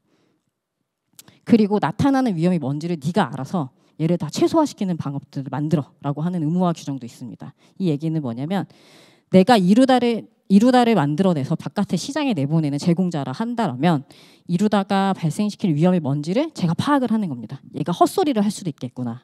얘가 성소수자에 대해서 차별적 발언을 할 수도 있겠구나.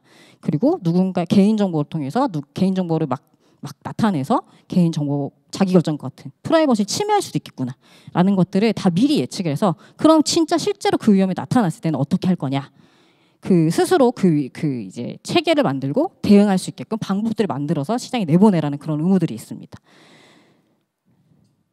그리고 가장 중요한 거는 이제 정보가 잘 보호되게끔 하라고 하는 의무입니다. 이거 제가 대표적으로 설명드린 사례가 있는데 인공지능 기술이 여기저기 쓰이지 않습니까? 대표적으로 쓰이는 사례가 자율주행 자동차거든요. 이게 그냥 단순히 소프트웨어 상태로 컴퓨터에서 내가 이용하는 것과 물리적으로 제가 이용하게 되는 건 아주 다른 문제입니다. 그래서 자율주행 자동차 그리고 인공지능 기술이 무슨 이 청소기, 뭐 냉장고 이런 데 기로 들어가게 되면은 걔는 결국에 물리적으로 저랑 접촉하게 된다는 의미거든요. 자, 자율주행 자동차를 타고 한강대교를 건넙니다. 한강대교를 건너다가 소프트웨어가 해킹을 당해요. 그래서 걔가 탈주합니다. 도로를 탈주하면 한강으로 빠지죠. 그런 가능성이 충분히 있습니다. 저 정보보호대학원에 있지 않습니까? 가능합니다. 자동차에 있는 소프트웨어를 해킹해서 걔를 조종하게 되는 거죠. 그 사람이 만약에 운전대를 잡고 있지 않는 상태라면 자율주행 자동차는 그럴 수 있으니까 그냥 앉아있는 상태라면 그냥 가는 거죠. 한강물로 빠지게 되는 거죠. 그래서 사이버 보안, 정보 보안, 데이터 보안이 굉장히 중요합니다. 그래서 인공지능 시스템이 안전하게 작동할 수 있도록 보안 조치를 확실하게 하라는 게 이 법률의 이 주요 내용이기도 합니다. 그리고 이런 것들도 있어요. 추가적으로 인공지능에 대한 규제는 아니지만 법률은 아니지만 어차피 해킹은 맨날 당할 거야. 알고 있어. 맨날 당하게 되니까 그럼 얻어 터졌을 때 해킹의 공격이 들어왔을 때 그 다음에 어떻게 살아나게 될 건지를 계획을 세워. 라고 하는 것도 추가적으로 있습니다. 이거는 이제 다른 법률이긴 한데 사이버 보안이 얼마나 중요한지를 이제 알려드리기 위해서 좀 추가적으로 해봤습니다. 그리고 이게 인공지능을 나가기 전에 아까까지 말씀드렸던 거는 인공지능 서비스를 시장에 내보내기 전에 사업자가 해야 될 일들입니다. 근데 시장에 나간 다음에도 오류가 날 수 있는 가능성이 있죠. 이루다를 만들었던 스캐터랩 회사는 개인정보를 계속 필터링했어요. 계속 필터링해서 자기네들이 베타 테스트를 돌릴 때는 개인정보가 나타나지 않았거든요. 뭐 물론 이제 쓰다 보면 나타날 수 있겠지, 뭐 그 기간이 짧아서 그럴 수도 있겠지만 그 위험이 나타나지 않았으면 확인하고 내보냈거든요. 근데도 불구하고 개인정보가 나타난 거죠. 그리고 사용자들이 이렇게 썼어요. 그 여성형 서비스라고 소개드렸잖아요. 그래서 남성들이 되게 성적인 발언들을 많이 합니다. 그래서 되게 문제가 됐었습니다. 그래서 그거를 약간 성희롱을 하는 거죠. 이루다에 대해서. 그래서 이런 문제들이 있었고, 그리고 최근에 챗GPT에 대해서는 아까 제가 해킹의 위험성 말씀드리지 않았습니까? 해킹을 할 수 있는 악성 코드를 짜줘 라고 해서 챗GPT가 진짜 짜줍니다. 그래서 그걸로 공격을 합니다. 그래서 다른 사람의 컴퓨터를 공격을 해서 실제로 문제를 발생시킨 거죠. 그러니까 이용자가 어떻게 쓸지 모르는 거예요. 어디서 나타나는 위험이 있을지 모르는 거예요. 그리고 뭐 저희가 상상해 보면은 갑자기 아이언맨 같은 것들이 혼자 자율 로봇이 돌아다니다가 사람을 때릴 수도 있잖아요. 사람을 공격할 수 있으니까 오류가 나서 공격할 수 있는, 사람을 피해를 발생시킬 수 있는 상태에 있으면 언제든지 사람이 셧다운 시킬 수 있어야 된다는 거예요. 그래서 이 아이언맨 같은 로봇이 돌아다니다가 사람을 공격하거나 할 때는 인간이 바로 걔를 셧다운 시켜서 움직이지 못하게, 시스템이 더 이상 작동하지 못하게끔 해라는 게 또 의무의 내용에 들어옵니다. 그래서 시장에 나간 다음에 계속해서 걔가 위험을 발생시키는지 안 시키는지를 모니터링하게 하죠. 그런 의무들이 있고요. 그리고 인공지능의 가장 어려운 점은 걔가 왜 그런 대답을 했는지 아무도 모른다라는 거예요.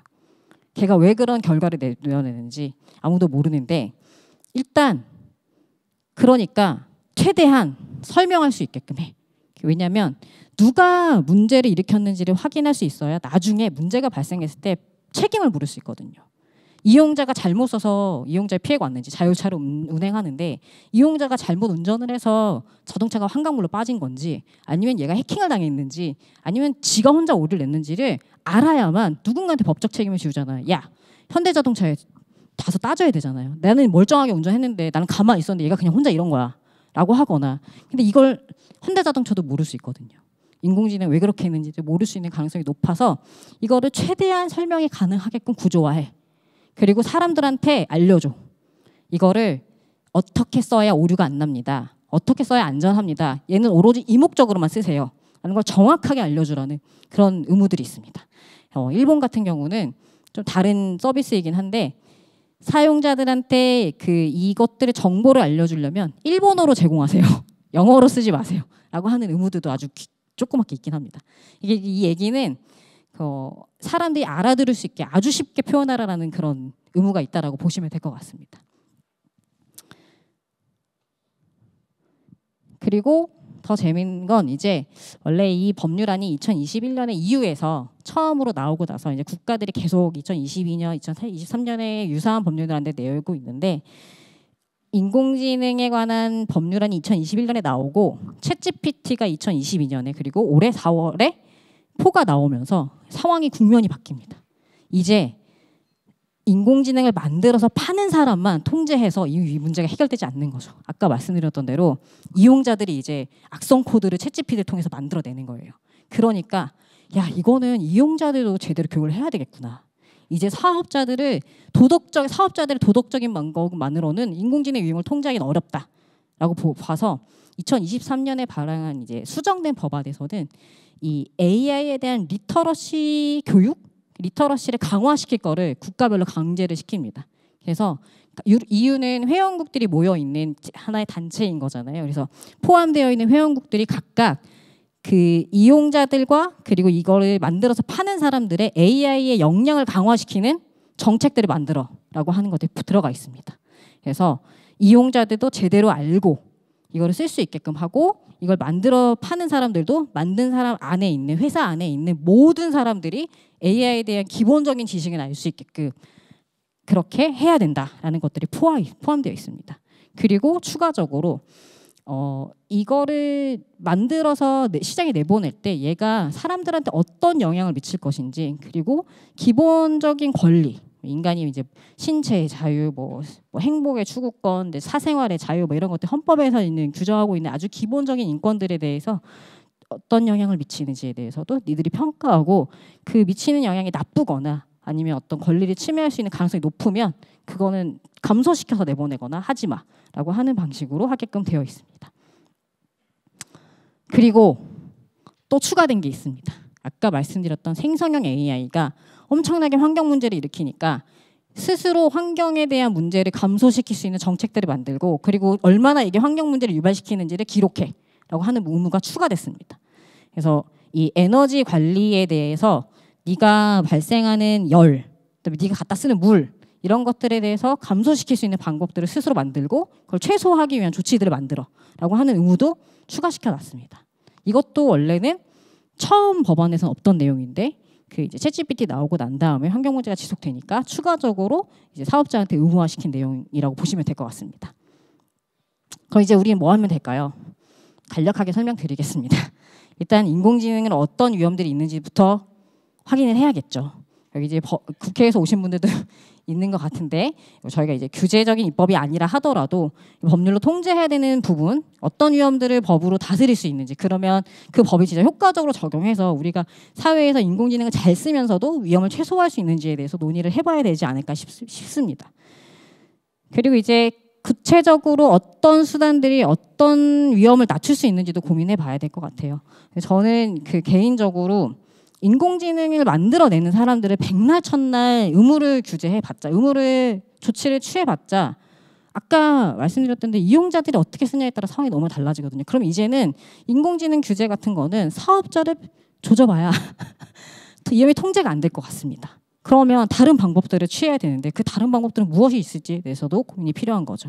당연히 아까 이제 EU 법안에서 나왔던 뭐 리터러시 교육이라든지 그리고 어렸을 때부터 저희는 그 이 인공지능을 어떻게 써야 되는지에 대해서 교육을 배워야 되는 게 중요하다고 생각하는데 여담입니다만 그 교육계에서는 이런 지적들이 굉장히 오래전부터 있었습니다. 우리가 기술이랑 같이 살아가는 세상이 됐고 이제 인터넷을 쓰면서도 마찬가지고 기술이랑 같이 살아가는 세상이 됐는데 우리는 아직도 교육의 내용을 100년 전에 일본이 정해놓은 대로 하고 있다는 거죠. 그리고 대입에만 목표를 두고 대학에 가야 되니까 산업사회 인력을 만들기 위해서 했던 교육들을 여전히 우리는 하고 있다는 그런 지적들을 많이 하고 있습니다. 그래서 교육이 혁신적으로 바뀌어야 되고 교육의 내용도 교육의 제도도 편제도 다 바뀌어야 되는데 여전히 그걸 못하고 있는 거죠. 이런 비판들이 많이 있는데 그런 것들도 좀 겸허히 수용해 봐야 되지 않을까 싶고요. 그리고 인공지능 영향평가라는 제도가 있습니다. 사업자 스스로가 내가 만드는 인공지능이 세상에 어떤 영향을 미치는지를 판단하는 거죠. 그래서 나쁜 영향을 발생시킬 것 같다 그러면 그걸 최소화시키고 그거를 좋은 영향에 대해서는 좀 더 극대화시킬 수 있는 여러 방법들을 만들도록 하는 그런 평가의 내용입니다. 평가입니다. 그래서 이런 평가의 내용들도 스스로 좀 만들게 하고 평가도 실시하게 하게 되면은 1차적으로 규제가 할 수 없는 영역들을 이제 사업자가 스스로 할 수 있게 되는 그런 좋은 영향을 미치지 않을까라고 생각을 하고 있고요. 제일 중요한 건 제가 아까 말씀드린 대로 사용자가 어떻게 잘 쓰게 될 것인지를 교육하는 게 또 중요할 것 같습니다. 그리고 또 미국 같은 경우는 편향성, 불평등 이런 문제들이 굉장히 예민한 것 같아요. 그래서 얘를 통제하기 위해서는 사업자 그러니까 시스템을 만드는 그 회사 말고 바깥에 있는 사람들이 들어와서 이 데이터는 오염됐어. 이 데이터를 이렇게 쓰면 편향의 결과가 발생될 거야. 이걸 쓰면 프라이버시가 너무 침해돼. 라고 하는 것들을 의견을 주게끔 하고 있습니다. 그래서 반드시 의견을 받으라. 라고 하는 그런 내용들이 있어요. 그래서 이 제3자 혹은 객관적인 어떤 독립된 다른 곳에서 시스템을 만드는 사람들에 대해서 의견을 줄 수 있게끔 또 의견을 그렇게 수용해서 만들 수 있게끔 하는 프로세스가 있으면 좋지 않을까 생각을 합니다. 그리고 환경 문제에 대해서도 좀 더 생각을 해봤는데요. 인공지능 기술을 적극적으로 환경 문제 대응하는 데 쓰는 것은 굉장히 좋은 것 같습니다. 특히 한국 같은 경우는 제가 전에 산림 데이터법을 만드는 그런 연구를 한 적이 한 번 있어요. 산림청에서 가지고 있는 수많은 나무 대장, 산에 나무에 있는 상태들, 그러니까 나무가 몇 살이고 어디 지역에는 무슨 나무가 수목이 분포돼 있고 이런 것들의 데이터를 다 이제 가지고 있는데 얘를 쓰지를 못하는 거예요. 왜 그러냐면 장부에 있어요. CD에 뽑아서 CD로 떠는 거죠. 데이터화를 돼야 얘가 데이터에서 컴퓨터에 입력이 되어 있어야 걔를 변화도 볼 수 있고 어디에 뭐가 있는지 정확히 찝어낼 수가 있잖아요. 근데 이걸 볼 수가 없는 거예요. 안 그러면 누가 이 대장에 있는 걸 그러니까 쉽게 말씀드리면 종이에 있는 거예요. 종이에 있는 걸 옮겨 적어야 되는 거예요. 누가.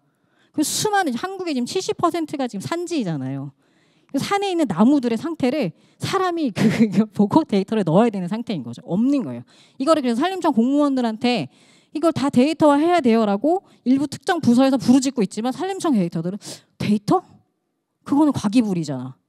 나는 모르는데? 이런 식인 거예요. 그러니까 법을 만들자고 한 거예요. 공무원들을 데이터를 잘 넣게 하기 위해서. 근데 이것도 문제는 뭐냐면 이 데이터를 공무원들이 생산하지 않아요. 아르바이트생들이 합니다. 이 사업을 나무의 상태를 확인하러 다니는 회사들이 있어요. 그 회사들이 알바생들을 착 뿌립니다. 자, 저기 가서 표본에 있는 이렇게 나무를 측정해 오고 나무의 사이즈 그리고 그 주변에 뭐가 있는지를 다 확인해 와. 이렇게 해서 그 사람들이 가요. 그 사람들이 가지고 기록한 거를 엑셀에 해서 CD를 꿔서 제출하는 거죠. 그러니까 얘를 그럼 프로세스 다 바꿔야 되는 거예요. 그럼 이제 뭐 거기 밖에 아르바이트를 가는 사람들한테 이 시스템에 입력해가지고 접속해서 입력해라라고 하는 식으로 해야 되는데 그것도 안 되는 거죠. 되게 단순한 일인데 안 되는 거예요. 일단 필요한 게 있으면 해야 되는 거죠. 그래서 환경 문제, 이 산림 데이터가 더 중요한 거는 저희가 지금 탄소 배출 아시겠지만 지금 탄소 배출량을 보고해야 되는 상태이거든요. 나무는 엄청난 탄소 흡수원이잖아요. 그러면 나무가 많이 있는 거는 저희가 탄소 배출량을 적게 하고 있다, 흡수를 많이 하고 있다라는 게 보고가 되는 거예요. 나무가 많이 있는 거를 증명이 가능할수록. 근데 지금 저희가 나무가 얼마가 있는지를 확인하지 못하는 거죠. 그래서 이걸 플랫폼을 만들어서 각국의 지금 각지에 있는 각 영역에 있는 탄소 흡수원들의 정보를 끌어 담아서 보고해야 되는데 가장 많은 데이터인 나무 정보가 들어오지 못하고 있는 상태라고 합니다. 기술을 잘 쓸 수 있는 환경을 먼저 만드는 게 제일 중요한 것 같습니다. 정책적으로든 이거는 가장 중요해. 정책적으로 안 되는 게 아니라기보다는 공무원들이 인식이 떨어져 있는 상태라고 보이는 거죠. 이런 것들을 좀 잘할 수 있게끔 정책을 좀 많이 개발하고 공무원들 역량을 좀 키우고 공무원들의 인식 변화를 하는 게 더 중요하지 않을까 싶고요. 그리고 이 발생시키는 환경 문제들을 빨리 규제적 조치들을 해야 될 것 같습니다. 지금 데이터 센터 불타가지고 이거를 재난관리 대상으로 삼느냐 안 삼느냐 이런 논의도 중요하지만 얘가 발생시키는 환경 문제에 대해서도 좀 대응을 할 수 있게끔 하는 것이 중요한 과제이지 않을까 생각을 하면서 이상으로 발표를 마치도록 하겠습니다. 감사합니다. 네, 김법연 교수님의 강연 잘 들었습니다. 인공지능 기술이 기후환경 문제를 해결하는 데 큰 역할을 할 수 있도록 이 기술이 제 역할을 하기 위한 다양한 제도적인 또 뒷받침이 필요하다라는 생각이 들었습니다. 다시 한번 김법연 교수님께 감사의 말씀 전해드립니다. 자, 이상 두 분의 강연을 마치고요. 지금부터는 토론을 진행하도록 하겠습니다. 토론 준비가 이어지는 동안 우리 발표자분들과 함께 토론을 진행해 주실 분들을 간략하게 소개해 드리겠습니다. 1세션의 토론 좌장은 정종선 한국자동차환경협회 회장님께서 맡아주시겠습니다. 정종선 회장님은 지난 1회 포럼 때는 패널로 함께 해주셨는데요. 현재 한국 ESG 학회 부회장을 맡고 계시며 환경부 금강유역 환경청장, 자연보전정책관, 환경융합정책관을 역임하신 환경정책의 전문가십니다. 자, 이어서 패널로 참여해 주실 박범 아주대학교 공학대학 원장님은요. 산업공학과 교수이시자 경기정보산업협회 부회장이십니다. 한국시스템엔지니어링학회 회장과 한국전자통신연구원 선임연구원 등을 역임하신 산업시스템공학 박사십니다. 네, 역시 패널로 함께해 주실 신동해 기타큐슈대학교 교수님을 소개해드립니다. 교수님께서는 한국 ESG 학회 부회장과 한국정책학회 지역 부회장을 맡고 계십니다. 한국도시행정학회 국제위원회 위원장, 인천발전연구원 국제편집위원을 역임하셨습니다. 네, 또 발표를 해주신 김주진 대표님과 또 김법연 연구교수님과 함께 토론을 진행하도록 하겠습니다. 자, 그럼 1세션의 토론을 진행해 주실 정종선 회장님께 마이크를 넘기겠습니다. 여러분 박수로 환영해 주시기 바랍니다.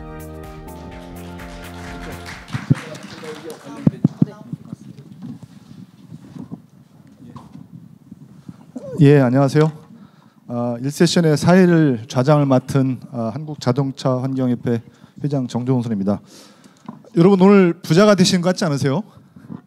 예, 1세션을 들으면서 저는 되게 부자가 된 느낌이 들었습니다.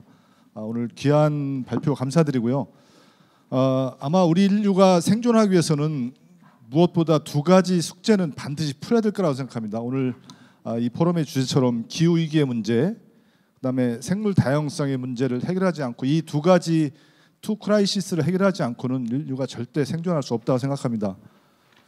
지난 13일 날 끝난 오늘 우리 김주인 대표님도 발표해 주셨지만 그 기후변화 캅 28의 핵심은 화석연료였어요. 그래서 화석연료로부터 어떻게 탈할 것인가. 그래서 물론 단계적 퇴출이 논의가 됐죠. 페이지 아웃까지는 가지 않았지만 어쨌든 트랜지셔닝 어웨이라는 합의를 했고 발표해 주신 것처럼 어떤 형태든 그 감축시켜서 재생에너지는 3배 늘리고 에너지율은 2배 늘리는 이런 국제적인 큰 논의도 결국 오늘 우리가 이 기후 시대 문제 해결하는 것과 다 맥락이 다 있다고 생각합니다. 오늘 두 가지 주제 발표를 들었었는데요. 석탄의 문제 아주 정확하게 핵심적인 저는 전국을 찔렀다고 봅니다. 앞으로 국가가 어떤 정책을 가져가는지에 대한 정확한 맥락을 제시해 주셨고요. 두 번째 우리 AI 문제 굉장히 중요한 것 같아요. 오늘 발표 속에서 아마 AI가 미래에 어떻게 역할을 할 것인지 또 AI가 가지고 있는 빛과 그림자를 동시에 잘 조명을 해주신 것 같아요. 그래서 오늘 두 분의 그 토론을 듣기로 하겠는데 첫 번째 토론은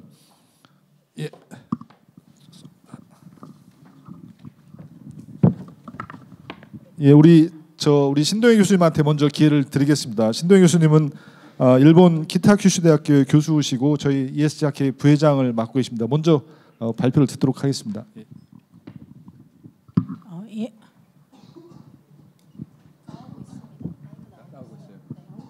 예, 안녕하세요. 여러분 12월 21일 날 이렇게 많이 모이셔가지고 되게 반갑기도 하고요. 우리 사회가 앞으로 좀 더 앞으로 잘 나가고 있구나라는 생각을 했습니다. 저는 그 일본에 95년에 갔고요. 환경 정책을 쓰레기에서 시작했습니다. 제가 아기를 둘을 낳았는데 아기 모유를 하면서 그 다이옥신이 모유에 좀 되게 함유량이 많아서 그래서 저 쓰레기로 들어갔고요.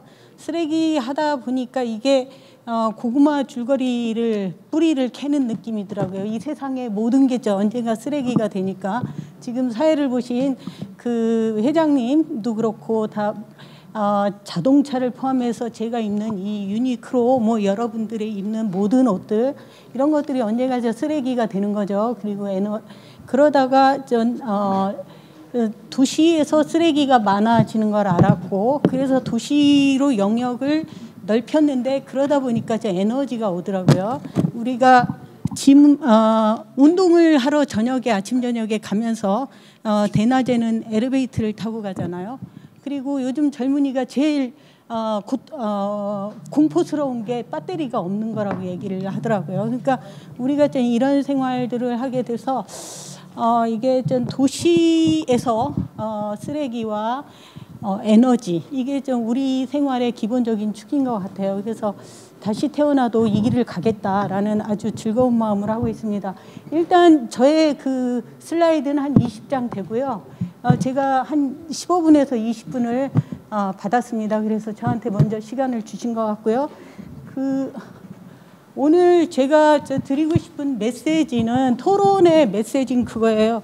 첫 번째 지금 이만희 장관님께서 ESG 학회와 토마토 그 뉴스에서 이런 포럼을 만들어 했는데 오늘은 이렇게 폐쇄된 공간에서 하긴 하지만 이게 당신들만의 천국이 아니라 좀 더 대중과 공론을 하기 위해서는 우리가 좀 대중으로 나가야 된다. 그런 의미에서 토마토 뉴스나 ESG 학회가 앞으로 해야 될 일이 있다라고 생각을 하고 그런 제1의 단계로서 오늘의 공론은 참 의미가 있다고 생각합니다. 그거는 오늘 행사 주최해 주신 분들에 대한 감사하고요. 제가 이 토론에서 강조하고 싶은 건 크게 4가지입니다.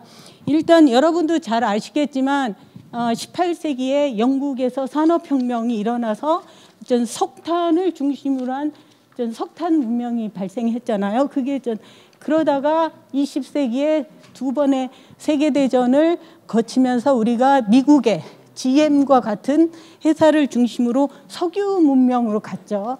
그게 우리가 알고 있는 20세기죠. 그리고 2011년에 후쿠시마가 터지면서 이제 더 이상 20세기의 석유 문명에서 재생에너지, 자연에너지로 가야 된다. 그런 커다란 정말 다시 와서는 안 되는 원자력 사고의 커다란 문명사적인 사건으로 우리 아시아, 한중일을 포함한 아시아에서 재생에너지를 가지고 하나의 문명사를 만들어 나가야 된다. 그게 첫 번째 저의 토론에서의 커다란 메시지고요.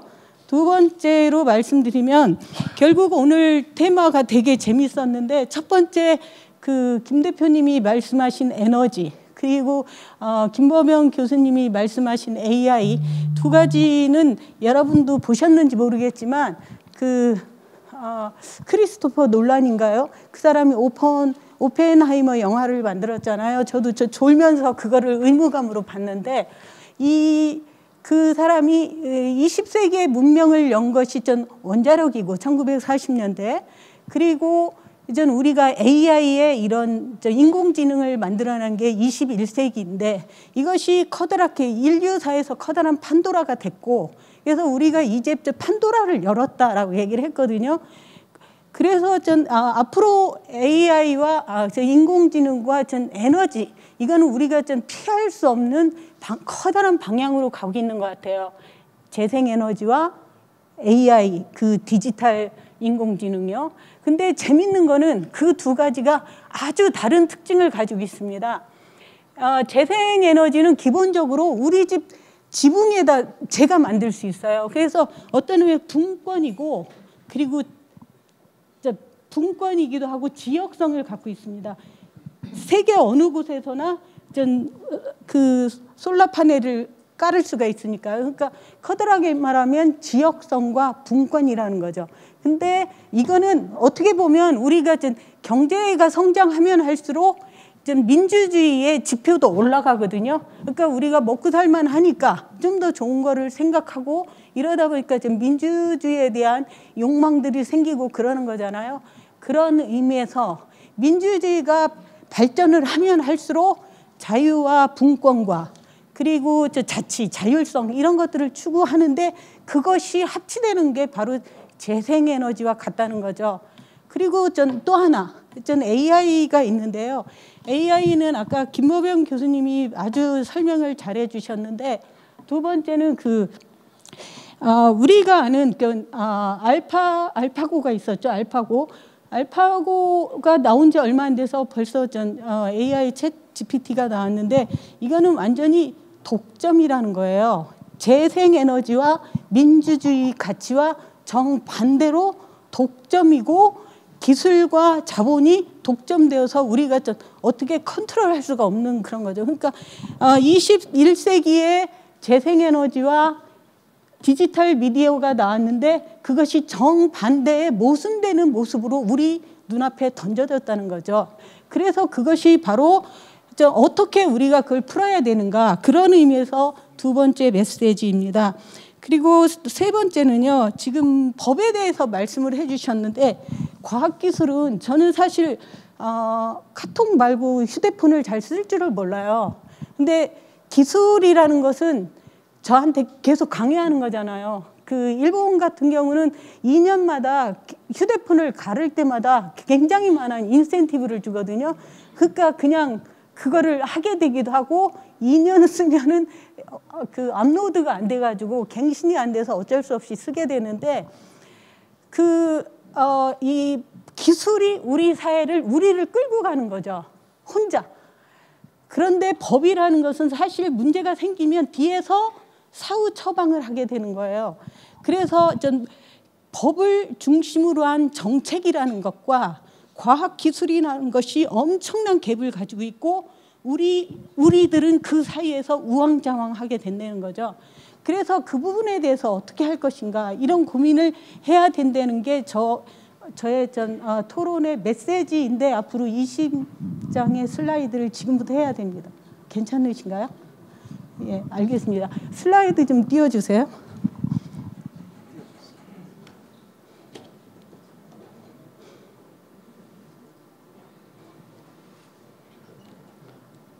예, 우선 오늘 첫 번째 발표하신 김주진 대표님의 말씀 많이 들었고요. 그 발표에서 우리 사회의 기후 변화에 대한 고민과 그 활동에 대한 그런 목표, 가치 이런 것들을 정말 공감할 수 있어서 너무 좋은 발표였습니다. 일단 여러분께서 아까 김 대표님의 데이터를 보시긴 했지만 기본적으로 2050년까지 일단 커다란 방향은 자연 에너지 저게 좀 파란색하고 그 오렌지 색깔이 지금 자연 에너지거든요. 그 방향으로 계속 올라가고 있어요. 그러니까 넷제로, 그러니까 2050년까지 재생 에너지를 통해서 가는 것들은 이 지구에 있는 모든 나라와 전 기업들, 정부가 인정하는 사실이죠. 네, 그래서 재생에너지의 효과가, 우리는 기후 변동만 얘기하고 있는데 사실은 이 재생에너지를 통해서 사실은 우리가 겪고 있는 지역의 쇠퇴 문제, 아니면 지역 경제, 아니면 인구 소멸, 이런 문제를 연결할 수 있다는 그 가능성, 그거에 대해서 여러분들한테 환기를 시키고 싶습니다. 그래서 이거는 IREA에서 며칠 전에 나온 데이터인데요. 재생에너지를 통한 고용 효과가 2012년에서 10년 사이에 2배가 뛰었어요. 그래서 굉장히 재생에너지가 확대되고 있고, 그런 것들의 구체적인 일자리가 솔라나 그 풍력이나 이런 데서 많이 나오고 있습니다. 그러니까 이게 대세이고 사실상 많은 경제적인 고용 효과를 창출하고 있다. 그거를 말씀드리고 싶습니다. 그래서 이게 한국에 아까 그 김 대표님의 발표에도 언급이 되어 있었는데요. 한국의 석탄, 석유, 화석이 거의 60%가 넘어요. 그리고 원자력 포함하면 90%고요. 그리고 제가 이 자료를 보면서 놀란 게 우리나라가 이 재생에너지가 10%가 안 되는 거예요. 너무 놀랐습니다. OECD이고 경제대국인데 이 정도인 걸 너무 몰랐고요. 그런데 독일을 보니까요. 여러분도 잘 아시겠지만 23년 4월에 일단 원자력을 다 폐지했습니다.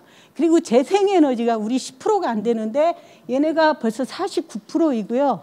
이것들을 소유하는 게 시민하고 지방자치단체예요. 그래서 이 시민과 지방자치단체가 그 한전이나 어떤 그동안의 전력 공급 체제가 갖고 있는 독점적이고 중앙 집권적인 전력 체제에 대항해서, 대항이라는 표현은 그런데 그거에 대해서 시민과 지방자치단체가 자생적으로 재생에너지를 통해서 먹고 살 거리가 없는 우리 지역에서의 경제 활성화, 지역 소득을 순환시키는 거죠. 네, 그리고 이거는 일본인데요. 일본도 후쿠시마가 터지기 전까지는 재생에너지가 사실 1% 조금 넘었었어요. 1%밖에 안 되죠. 0.4 뭐 풍력하고 지열 다 합쳐서 막 1% 좀 넘었었는데 어쨌든 10년 지나가면서 10% 이상으로 20%까지 올렸습니다.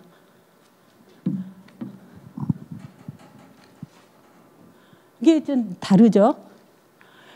그리고 아까도 조금 나왔는데 한국의 지역 에너지 발전원을 보면 충남의 당진, 제 친정이 충남 서산인데 바로 옆에 미세먼지가 되게 많은데 거기 석탄 화력발전소 경북 LNG, 경기도 LNG, 경북하고 전남 이쪽은 다 원자력. 그러니까 우리는 석탄, LNG, 원자력으로 지역에서 에너지를 만들고 있습니다. 그러니까 그 나머지 지역들은 거의 없는 거죠. 이거는 그 독일이나 이런 데서 지역에서 주민과 지방자치단체가 협력을 해서 전체 에너지의 49%를 만들어내고 있는 것과는 아주 다릅니다. 그래서 이게 또 왜 문제가 되냐면 우리가 한국이 환경 지표로는 별로 우등생이 아닙니다. 여러 가지 플라스틱도 그렇고 석유도 그렇고 전기 1인당 사용량도 그렇고 우리 또 다 큰 차 타고 다니고 뭐 이런 것들. 그래서 어쨌든 에너지가 85% 6% 되고요. 그 나머지 산업 공정이 제철이나 조선이나 반도체 이런 거가 되죠. 그러니까 일단은 산업 공정은 사실 굉장히 생태계가 길어서 쉽게 바꿀 수는 없지만 이 에너지는 어떻게 해볼 수 있다라는 게 저의 생각입니다. 그리고 그 산업 공정 7%를 나눠보면 철강, 석유화학, 시멘트인데 이게 지금 현재 우리나라의 주력 산업인 거죠. 그래서 재생에너지를 가지고 탄소 문제도 그렇지만 지역의 부가가치를 높여서 지역의 그 경제를 순환시킬 수 있는 가능성으로서의 재생에너지가 얼만큼 유효한지 실효성이 있는지를 다시 한번 강조드리겠습니다. 그러면 지금 김 대표님이 말씀하신 자 그럼 우리나라는 왜 재생에너지가 잘 안 되지? 그 부분에 대해서 김 대표님은 그 유통구조, 전력망의 유통구조에 대해서 말씀을 하셨는데 저는 좀 여기에 국회이기도 하고 그래서 정치학적으로 좀 가져와 봤습니다. 예를 들어서 뭐 오늘 발표에서 제주에서 뭐 출력 제어는 에너지 때문이다 그렇게 말씀을 하셨는데 사실은 우리 생활에서 정치와 무관한 건 아무것도 없습니다. 제가 오늘 편의점에서 물컵을 사는데 거기에 소비세를 정하는 것도 정치고요. 제가 오늘 편의점에서 1시간 알바를 하면서 받아야 할 저의 월급도 정치가 변합니다. 따라서 정치적이지 않은 것이 아무것도 없습니다. 그럼에도 불구하고 우리는 뭔가 논의하려고 할 때 정치라는 식으로 얘기를 하죠. 정치적이다. 근데 정치가 문제가 아니라 그거를 프레임으로 찬반론으로 색깔로 입히는 게 문제가 되는 거죠. 사실 다 정치적인 것이에요. 그래서 전 우리가 사용하는 이런 문제들을 논의해야 되는데요.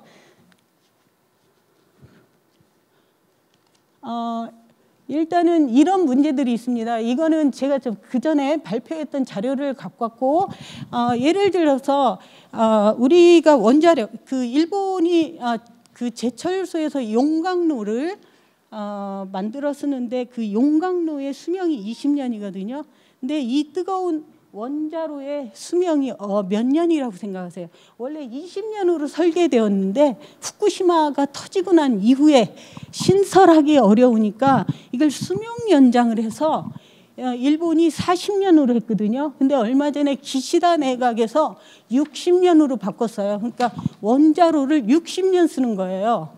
그리고 미국은 그걸 80년으로 지금 만들려고 하고 있습니다. 왜냐? 다시 신설할 수 없기 때문이에요. 그렇기도 하고 뭐 이 원자력은 사실 되게 복잡합니다. 미국과 한미일 이쪽이 있고요.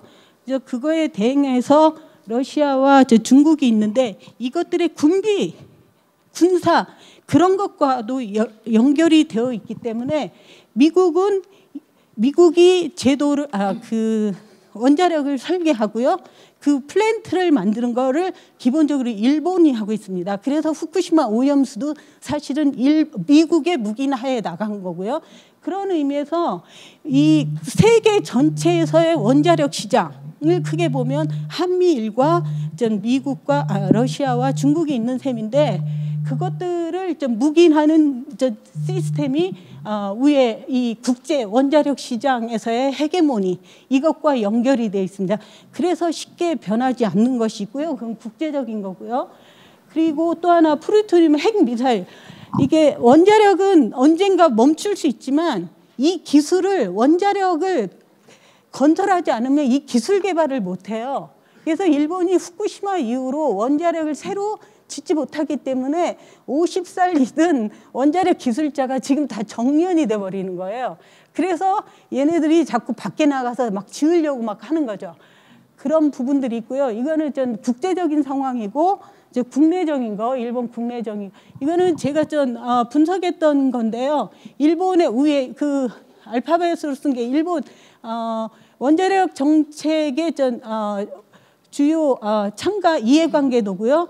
이거는 그걸 제 일본어로 나온 거고 이걸 간단하게 설명하면 저쪽인데 이제 일본어라 죄송한데 대충 이렇게 되었습니다. 그러니까 1955년에 나카소네가 아제나오한테 불려가서 원자력 관련 한미 협정을 맺고 그 이후에 원자력 계획과 원자력 법과 원자력 예산을 만든 이후에 계속 일본은 자민당 체제 하에서 원자력 관련 산업과 그거를 연구하고 홍보하는 그 이해관계를 계속 확장시키고 고착화시켰어요. 그러니까 예를 들어서 독일이든 한국이든 미국 같은 경우는 정권이 바뀌면 정책도 바뀌는데 일본은 자민당 장기 체제 하에서 그 정권이 계속 고착화되고 확대된 거죠. 그런 상황입니다. 그래서 이거는 이제 독일이고요. 독일도 그 80년대 말에서 90년대 초에 원자력에 대해서 반대를 했어요. 기업들은. 그래서 소송도 일어나고 했는데 이제 여러분이 잘 아시다시피 독일에서는 녹색당이 있고 지방자치가 있고 그래서 지역을 중심으로 원자력을 대항하는 원자력의 대안으로서 솔라 에너지를 들고 왔고 그래서 원자력을 보급하는 그 고정 그 원자력 그 사고파는 그런 거래제 그런 거를 지방에서 먼저 발안해서 2002년에 중앙 정부로 갔습니다. 그렇습니다. 이게 일본도 독일도 이런 상황이에요. 그럼에도 불구하고 녹색 부분이 커지면서 원자력 정책이 변화되는. 그러니까 후쿠시마가 터지어서 일본은 변화하지 않았는데 그 몇만 킬로 떨어진 독일에서는 원자력을 폐기한 거죠. 이제 정치의 문제인 거죠. 거의 끝났습니다. 죄송합니다. 그리고 이건 미국인데요. 미국이 지금 100몇 개가 있죠. 원자력이. 근데 미국도 원자력 산업들이 공화당하고 연결돼 있고 그래서 서로 주고받고는 합니다. 그럼에도 불구하고 여러분이 잘 아시는 캘리포니아에서 자연에너지 이런 것들이 먼저 발안이 되고 했었잖아요. 그것처럼 산업 구조가 변화하고 그러면서 정권도 교체하고 그리고 뭐 세계적인 에너지 정책 시장이 바뀌면서 얘네들은 주고받고 하면서 정책에 이 회색으로 있는 원자력 추진 그룹들이 균열이 되고 있습니다. 물론 정치, 경제 그리고 행정의 그 트라이앵글이라고 하는 유착이 있긴 하지만 그럼에도 불구하고 일본과는 다르게 그게 균열이 돼서 정책도 바뀌고 있는 거죠.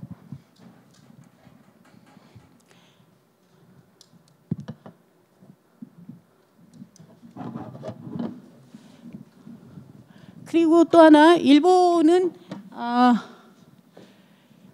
그 후쿠시마 전에요. 그 이른바 원자력 르네상스라고 하는 클라이밋 체인지나 지구 온난화 뭐 이런 이야기들이 나오면서 제2의 원자력 붐 그걸 원자력 르네상스라고 하는데 그때부터 2000년 이후에 해외로 그 발주를 신설을 눈을 돌립니다. 그게 원자력을 포기할 수 없는 정치적인 국제 국내적인 상황인 거예요. 저 5분 정도 더 써도 되나요? 네. 죄송합니다. 제가 마이크를 잡으면 이렇게 막 힘이 생겨가지고. 네, 저는 오늘 AI에 관련돼서 일단은 두 가지 책에서 나온 메시지를 가지고 말씀드리고 싶습니다. 나오미 클라인이란 더 샤크 독트린 이것도 한국어로 나왔고요. 두 개 다 한국어로 나와 있습니다. 근데 그 빨간 그 샤크 독트린에서 나온 거는 메시지가 이겁니다. 코로나 팬데믹을 효과적으로 대응한다는 그런 구실로 노동, 딜리버리 노동이 늘어났죠. 교육, 의료, 산업, 우리 삶의 모든 것에 영향을 주는 것들이 이 디지털로 바뀌고 있다. 근데 문제는 1960년대에 우염사회라고 그 백이라는 사회학자가 얘기했죠. 독일에서. 근데 기술이 발전하면 할수록 우리가 마주해야 되는 위험도 과학기술처럼 변화합니다.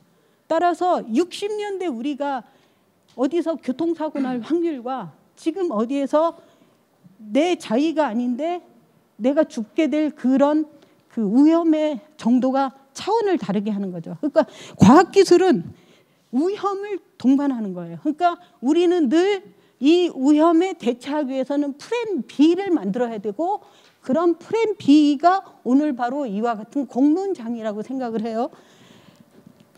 그래서 전 그 나오미 클라인이라는 사람이 말한 거는 결국은 우리의 정보, 제가 편의점에 가거나 오늘 밥을 먹거나 몇 시에 일어나거나 몇 시에 카카오톡을 했나, 이런 정보들이 이런 가파, 이른바 이런 IT 관련해 정보를 제공해서 이 가파 산업 아니면 이 AI 디지털 기술이 발전하고 있는데 우리한테는 아무것도 정보 제공이 되지 않는 거예요. 따라서 이제는 이 가파라고 말해지는 디지털 기술을 앨런 머스크가 갖고 있는 게 아니고 우리 사회, 우리 지구의 공공재로서 우리가 돼야 된다. 이게 이 책의 메시지예요.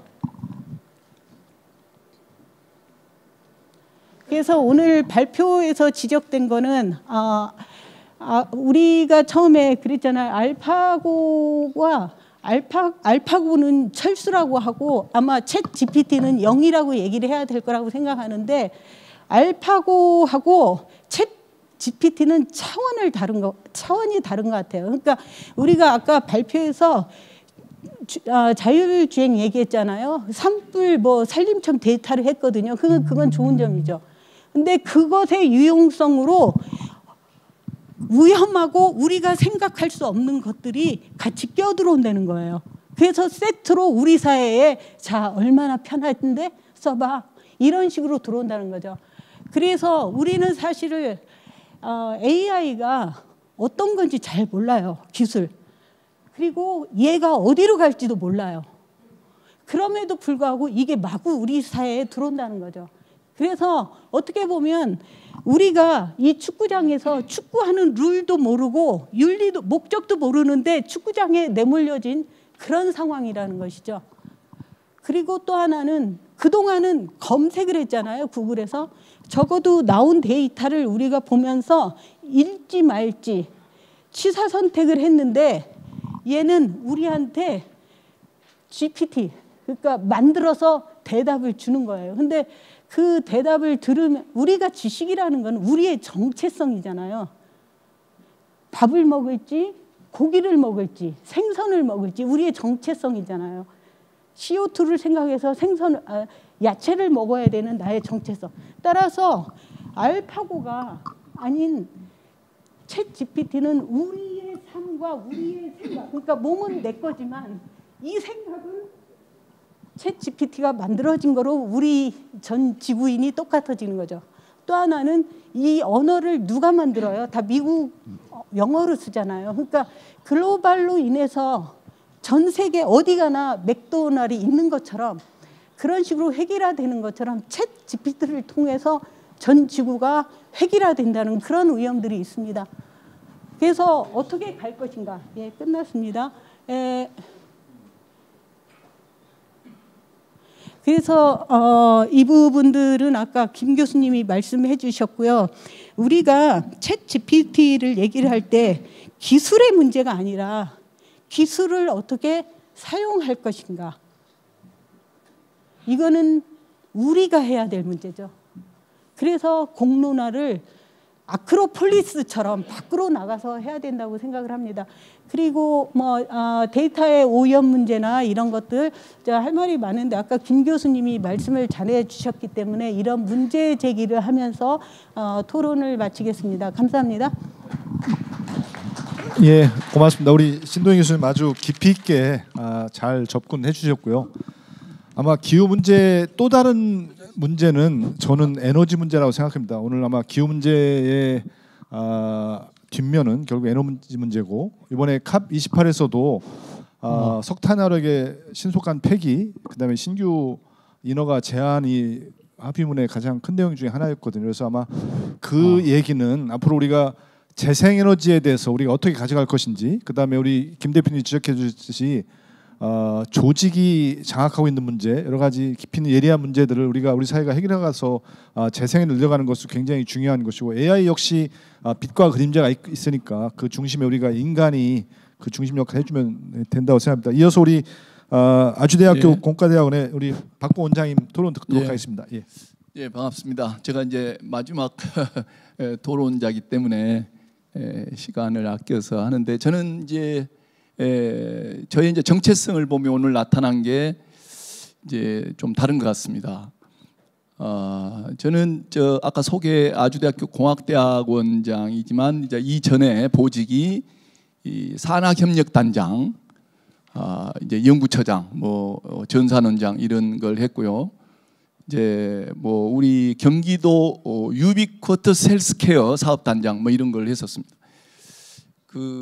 여러분이 U 시스템에서 UCT, U러닝, 이런 원격 시스템이 있는데, 유비쿼터스라는 게 시간과 공간을 초월해서 우리의 한계된 문제와 여러 가지 이제 이슈들을 해결해서 스마트한 세상을 만들어가는 이런 거에 이제 건강, 안전, 보건, 의료 이 분야의 이제 사업단에서 그게 그 당시 거의 한 2천억 사업이고 10년간 제일 큰 프론티어 사업이었습니다.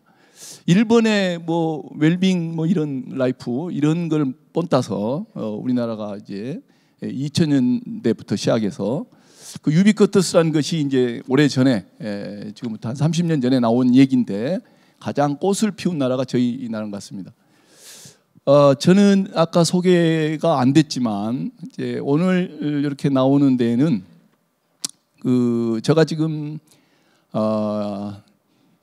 교수라기보다는 이제 오래전에 창업이 돼서 23년 된 이제 이 빅데이터, 휴먼 인포메틱스 테크놀로지라는 인간의 의료나 보건 안전, 건강 분야에 대한 이제 데이터를 모아가지고 이 데이터에 근거한 원격 의료를 하겠다고 90년대 우리 IMF 바로 오기 전에 제가 에트리에서 이제 아주대학으로 왔을 때 시작은 그 원격 의료가 이제 오늘날도 규제에 묶여서 아직도 합법화되지 못한 규제에 묶여 있습니다. 이 피해자가 이제 본인이고요. 또 근래에 이제 우리 의료 개인 또는 연구자 또는 의사, 병원이 가지고 있는 이제 의료 건강 그런 데이터 리소스를 가지고 이제 어떻게 이제 사업화나 우리가 공유하고 이제 발전적으로 활용할 수 있을 것인가 하는 이제 All of Health.net이라는 이제 웹 3.0 우리 건강 데이터를 자산화해서 우리 후대에게 물려주고 크리티컬하게 지병이 있고 그러니까 희귀병, 이제 암 이런 것을 가진 사람일수록 그 데이터의 소중한 경제적인 가치가 굉장히 큰. 그래서 그거를 상속하는. 그래서 본인과 그 유전병은 어려운 거지만 대부분 유전입니다. 상당 부분 질병이 심각한 질병은 이런 것을 지금 데이터법이 불법인데 이런 것을 또 시작한 그런 사람입니다. 그래서 저는 ESG를 이제 참여를 했는데 두 가지 관점에서 필요하다고 생각합니다. 하나는 우리가 생존해야 되는 지구적인 문제, 기후 온난화를 에너지 문제를 포함해서 모든 그 환경과 이런 안전 문제나 우리 그 전쟁의 문제 이르기까지 또 건강의 문제까지 우리가 이제 생존해야 되는데 적극 참여하고 우리의 관련된 전문성, 그게 전문 지식인 교수님이든 또 일반 시민이든 또는 관련 회사든 병원이든 다 참여를 할 수 있다는 의지가 있으면 ESG 참여가 가능하다고 생각했고, 이제 그 두 번째는 그 참여하는데 우리 이제 전문 회사나 협회나 학회는 적어도 어느 산업 분야의 도메인의 지식과 어떤 경험이나 이런 툴들이 있어야 되겠다. 그거는 바로 그 사람이 가지고 있는 전문적인 바로 데이터입니다. 그 사람이 가지고 있는 컨텐츠고 이거 있다면은 서로 이제 공유하고 쉐어를 한다면 저는 이제 여기서 온통 오늘 규제나 이런 법에 대해서 얘기를 하고 있지만 저는 이제 다른 생각입니다. ESG 그러니까 새로운 산업이 생긴 거예요. 저는 이제 아까 생성 GPT 얘기도 했지만 새로운 우리가 도전에 대한 분야가 생겼다. 해결해야 될. 또 다른 하나는 AI나 블록체인이나 이런 기술은 그런 거를 해결할 새로운 수단이 생겼다. 뭐 이런 굉장히 긍정적인 입장에서 이제 비즈니스를 하기 때문에 저희 회사는 오늘 또 오전에 서울에 있는 2개 병원에 착수식을 하고 왔습니다. 그 병원에 가장 헤비한 데이터를 구축하는 데이터 플랫폼, 특히 이제 암, 바이오 데이터, 신체 데이터를 해서 정밀의료, 맞춤식 정밀의료하기 위한 그 데이터 플랫폼을 이제 제가 하는데 국내 한 뭐 상당 부분 합니다. 한 75% 하고 있는데 큰 병원에는 다 구축해야 하는데 이게 오늘 그 병원의 2 to 3 페타급 데이터입니다. 그리고 이제 제일 큰 병원은 12 페타급 데이터를 구축해야 되고 거기서 마이닝을 해서 저희 이제 회사에 한 120개의 그 AI 도구가 있습니다. 그거를 가지고 질병마다 또는 데이터 형태마다의 어떤 패턴을 분석해서 소위 진단하는데 의사에게 지원하는 이런 역할을 하고 있습니다. 또 그 병원관을 원격으로 하지 말라니까 저는 플랫폼 사업으로 옮겨와서 데이터에 근거한 서비스 그런 플랫폼을 해야 되겠다. 한 10년 전부터 해서 그런 데이터를 다 모으고 그런 것이 각 병원마다 그런 페타급 데이터를 구축하고 그거를 이제 서로 간에 데이터에 근거한 협진을 합니다. 그래서 우리가 말하는 규제에 묶여 있는 건 B2C 데이터, B2C 서비스는 우리가 규제에 묶여 있지만 저는 이제 B2B를 하는 거죠. 의사끼리 또는 병원끼리 바로 데이터에 근거한 이제 환자는 어느 병원, 어느 나라에 있어도 글로벌 비즈니스도 합니다. 근데 이걸 이제 소위 각각이 병원과 이제 의사 선생님들이 도처에 있지 않기 때문에 그런 걸 서로 이제 협진을 하는 그런 모델을 B2B 모델로 해서 글로벌 원격 병리 진단 시스템이라는 이런 이제 텔레패솔로지라는 그런 이제 걸 합니다. 이제 아시아 시장에서는 저희들이 제일 이제 앞서 있고 국내는 말할 것도 그렇습니다. 저희는 이제 뭐냐면 적어도 새로운 문제가 지구상에 태어났으면 그걸 어떤 첨단의 기술을 가지고 해결할 소위 테스트베드 마켓을 한국에서 만들어야 된다. 그래서 한국에서 그런 사례를 만들고 그것이 글로벌 시장에 적어도 이제 확산돼야 된다. 다른 하나로 얘기하면 이번에 샘 알트만이 오픈 AI에서 이제 쫓겨났죠. 그러다가 일주일 만에 이제 다시 복귀를 했습니다. 복귀하면서 나머지 사람들을 자기를 쫓아낸 그 임원들을 다 몰아내고 새로운 체제, 자기의 샘 알트만의 친위적인 또 거기 뒤에 백그라운드인 MS의 바로 그 비즈니스 모델에 적극 가담한 임원으로 새 포장을 했습니다. 우리가 AI론을 규제하는 것, 김범현 교수님의 많은 것이 이제 잘 그 연구되고 이제 오늘 리포트가 돼서 그 자료를 하면 도처에 많은 문제가 있고 우리가 해결해야 될 분야를 알 수 있습니다. 근데 문제는 뭐냐면 저희 나라는 바로 규제나 법이 포지티브 규제입니다. 포지티브 규제라는 것은 소위 우리가 향유하고 노려야 될 산업에 있어서의 그런 허가, 규제, 법을 만들고 비즈니스를 하기 위해서는 포지티브한 그 사업을 하기 위한 소위 허가된 법, 규범을 만들어야 된다는 얘기입니다. 그런 규제고 미국에서 많은 새로운 모델들이 나오고 그게 세계적으로 이제 미국을 앞서가게 하는 실리콘밸리라든가 보스턴에서 나오고 있는데 거기는 네거티브 규제입니다. 우리가 그거를 이제 이렇게 혼동하면 안 되는데 네거티브 규제는 어떤 새로운 기술로 우리 뭐 미풍양속에서부터 사회 보안이나 국가적인 안전망까지를 해치거나 세계적인 전쟁이나 뭐 기후나 이런 문제에 해서는 안 되는 그 기술을 적용해서 안 되는 거를 규제합니다. 네거티브 규제입니다. 안 되는 거는 하지 말고 나머지는 다 해라. 저희 나라는 여기 입법 활동하시는 분이 계시지만 대부분의 포지티브 규제 프레임이기 때문에 상당 부분 어렵기 때문에 우리 연구자들은 사실 좋은 모델을 연구해서 그걸 국내에서 원격으로 지금 B2C 모델은 저거 못하고 있습니다. 그런데 외국하고는 합니다. 벌써 국경을 넘어가면 되는 걸 저희들은 못 하고 있는데 왜 그러겠습니까? 결국은 이해 관계자의 소위 그런 문제를 해결을 못 하거나 우리가 우려된 문제를 이제 어떻게 보면 적극적인 그런 대응 이제 이런 방안이 없다고 이제 생각합니다. 좀 이거 올려주시겠습니까? 그래서 오늘 저는 이제 인트로덕션을 안 하고 몇 가지만 특히 이제 그 사항을 보신 거는 김범 교수님 저 이제 자료를 미리 봤는데 굉장히 자세하게 좋은 연구를 해주셔서 굉장히 감사합니다. 그래서 뭐 저도 굉장히 참고할 때가 많고 이제 못 오시는 얘기나 이제 현장에 있는 저는 실제로 갖고 비즈니스를 하고 그러기 때문에 그런 의미에서만 몇 가지 말씀드리겠습니다. 이 이제 AI를 한다는 AI는 많은 경험을 우리가 지능적인 서비스로 한다는 얘기인데 그 경험이 바로 데이터입니다. 그 데이터의 무결성 문제가 제일 큽니다. 무결성이란 말은 하나는 데이터가 원천 데이터의 순결성이 필요하고요. 다른 하나는 그 데이터가 원천성에서부터 변화하고 사용하고 어떤 권한을 가진 권한권이 누구에게 있느냐 하는 것이 확보돼야 된다는 얘기입니다.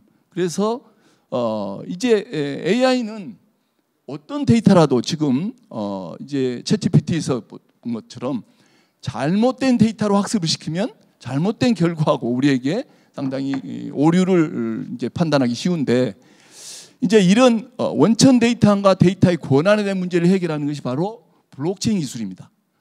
문제는 블록체인 기술이나 AI 기술은 많은 학습과 많은 트랜잭션 로드가 걸리기 때문에 어떤 문제 해결을 위해서 엄청난 자원을 쓰고 있습니다. 우리 지금 ESG가 그런 문제를 많은 데이터를 모아야 되고요. 제가 병원에 대개 뭐 몇 페타의 데이터를 모으고 있는데 그 엄청난 데이터고 그걸 관리해야 되고 또 그걸로 마이닝을 해서 진단해야 될 때 엄청난 뭐 전기 자원이든 뭐 물론 인적 자원은 굉장히 주는데요. 이런 게 필요합니다. 과연 우리가 얻을 수 있는 효용 가치에 비해서 너무 많은 그런 ICT 기술을 적용했을 때 자원의 낭비 뭐 우리 그럴 수가 있겠죠. 이제 그런 것을 우리가 잘 해야 된다. 그게 이제 어떤 목적에 의해서 제가 얼마 전에 그 더 크리에이터라는 영화를 봤습니다. 그래서 미국의 도시 LA가 이제 AI에 의해서 폭격이 되는 것을 다시 미국 군부와 군대와 그 AI하고 싸우는 광경입니다. 결국은 그게 버그였습니다. 그 AI가 우리에게 나쁜 짓을 하려고 전쟁 일으킨 거 아니고 버그였었던 거예요. 그 AI를 만든 집단이 그 바로 설계 개발자가 그 잘못된 AI를 이제 넘을 수 있는 뭐 새로운 AI를 만든다는 것이 바로 이제 개발자 설계자의 의도가 굉장히 중요하고 강력하다. 그거를 이 어떤 데이터를 가지고 활용하냐에 따라서 우리가 그 알고리즘이 어떤 유능한 일을 할 수도 있고 전쟁에 의해서 우리하고 나쁜 결과를 할 수 있는 굉장히 중요한 일이기 때문에 그런 걸 어떻게 우리가 할 수 있을 것이냐. 결국은 AI나 ICT 기술은 효율성만을 따지고 생산성만 따집니다. 그러나 실제로 우리에게 넘어오는 그에 대한 보상은 이게 적합한 기술과 적합한 의도냐 이거의 다름입니다. 그래서 ESG의 문제를 우리가 적합한가 지구상으로 또 우리 사회 뭐 이거를 우리가 어떻게 그런 규제와 도구를 만들 것이냐 그런 문제인 것 같고요. 이제 인간의 역할을 보면요, 결국 인간이 지배를 합니다. 그 AI를 만든 것도 인간이고 지금부터 이제 2045년 정도 되면 우리가 그 IQ 지금 우리가 아는 IQ 약 만을 가진 IQ만의 그 제너럴 AI가 우리하고 경쟁할 겁니다. 지금 오퍼레이터 역할하는 인간의 역할은 이미 다 이제 끝났습니다. 로봇, 휴머노이드. 이제 앞으로 우리는 반려동물하고 사는 게 아니라 반려 로봇하고 살 세상인데 그거는 디자이너의 역할입니다. 우리가 설계 개발자가 어떤 서비스와 문제 해결을 위해서 해야 될 것인가. 그리고 바로 규제 우리 사회를 건강하게 또 지속 성장이 가능하게 하는 것은 슈퍼바이저의 인간의 역할이니까 사회적으로 국가적으로 또는 이제 기술적으로는 디자이너와 슈퍼바이저의 인간의 휴머너의 기능이 굉장히 중요하고 더 이상 작업을 하는 이제 인간은 없는 것 같다. 이제 여러분에게 이제 결론으로 이제 우리가 요새 지금 챗GPT 이제 배우고 그러는데요. 활용하고 그러는데 할루시네이션의 문제가 이제 잘못된 이제 답변, 그게 허구의 정보를 생성하고 어떤 문맥이나 우리의 요구를 제대로 알아먹지 불충분하고, 또 특히 이제 저희들이 하는 그 의료 분야, 아까 이제 하시는 그 법률 분야 이런 데서 잘못된 결과라는 것은 사회적으로 큰 오류를 범하기 때문에, 다음 페이지. 예, 이걸 감지하고 교정하는 툴들이 필요하면서 이거 해야 되겠다. 다음 페이지. 예, 그 다음에가 이제 개인 정보 보호에 우리가 가지고 있는, 아까 여러분한테도 얘기했는데 우리가 가지고 있는 데이터는 나의 데이터고, 우리가 크리티컬하고 굉장히 중요한 것일수록, 또는 나만이 가질 수 있는 그런 이제 데이터라든가 가치가 굉장히 경제성이 있는 거거든요. 뭐 이걸 우리가 이제 어떤 식별을 하고 바로 이제 개인 정보 민감성이 있고 해칠 수 있는 그런 거에서 어떻게 탈피할 수 있느냐.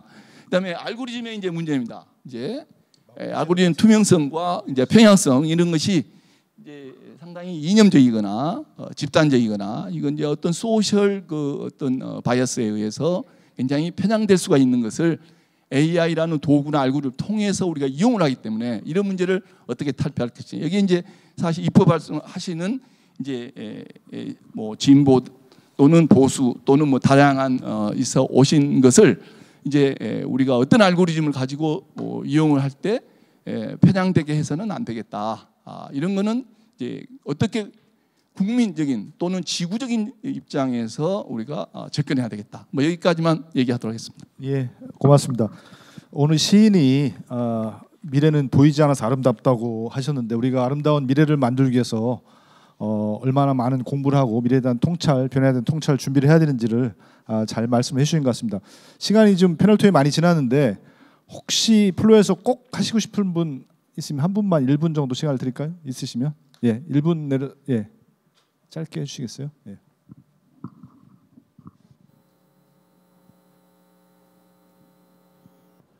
네, 고맙습니다. 오늘 여러 가지 말씀을 주신 데에 대해서 상당히 저도 공감을 하고 있는데, 본인은 이러한 문제에 대해서 산업에, 특히 저는 이제 건설 산업에 종사를 하고 있습니다.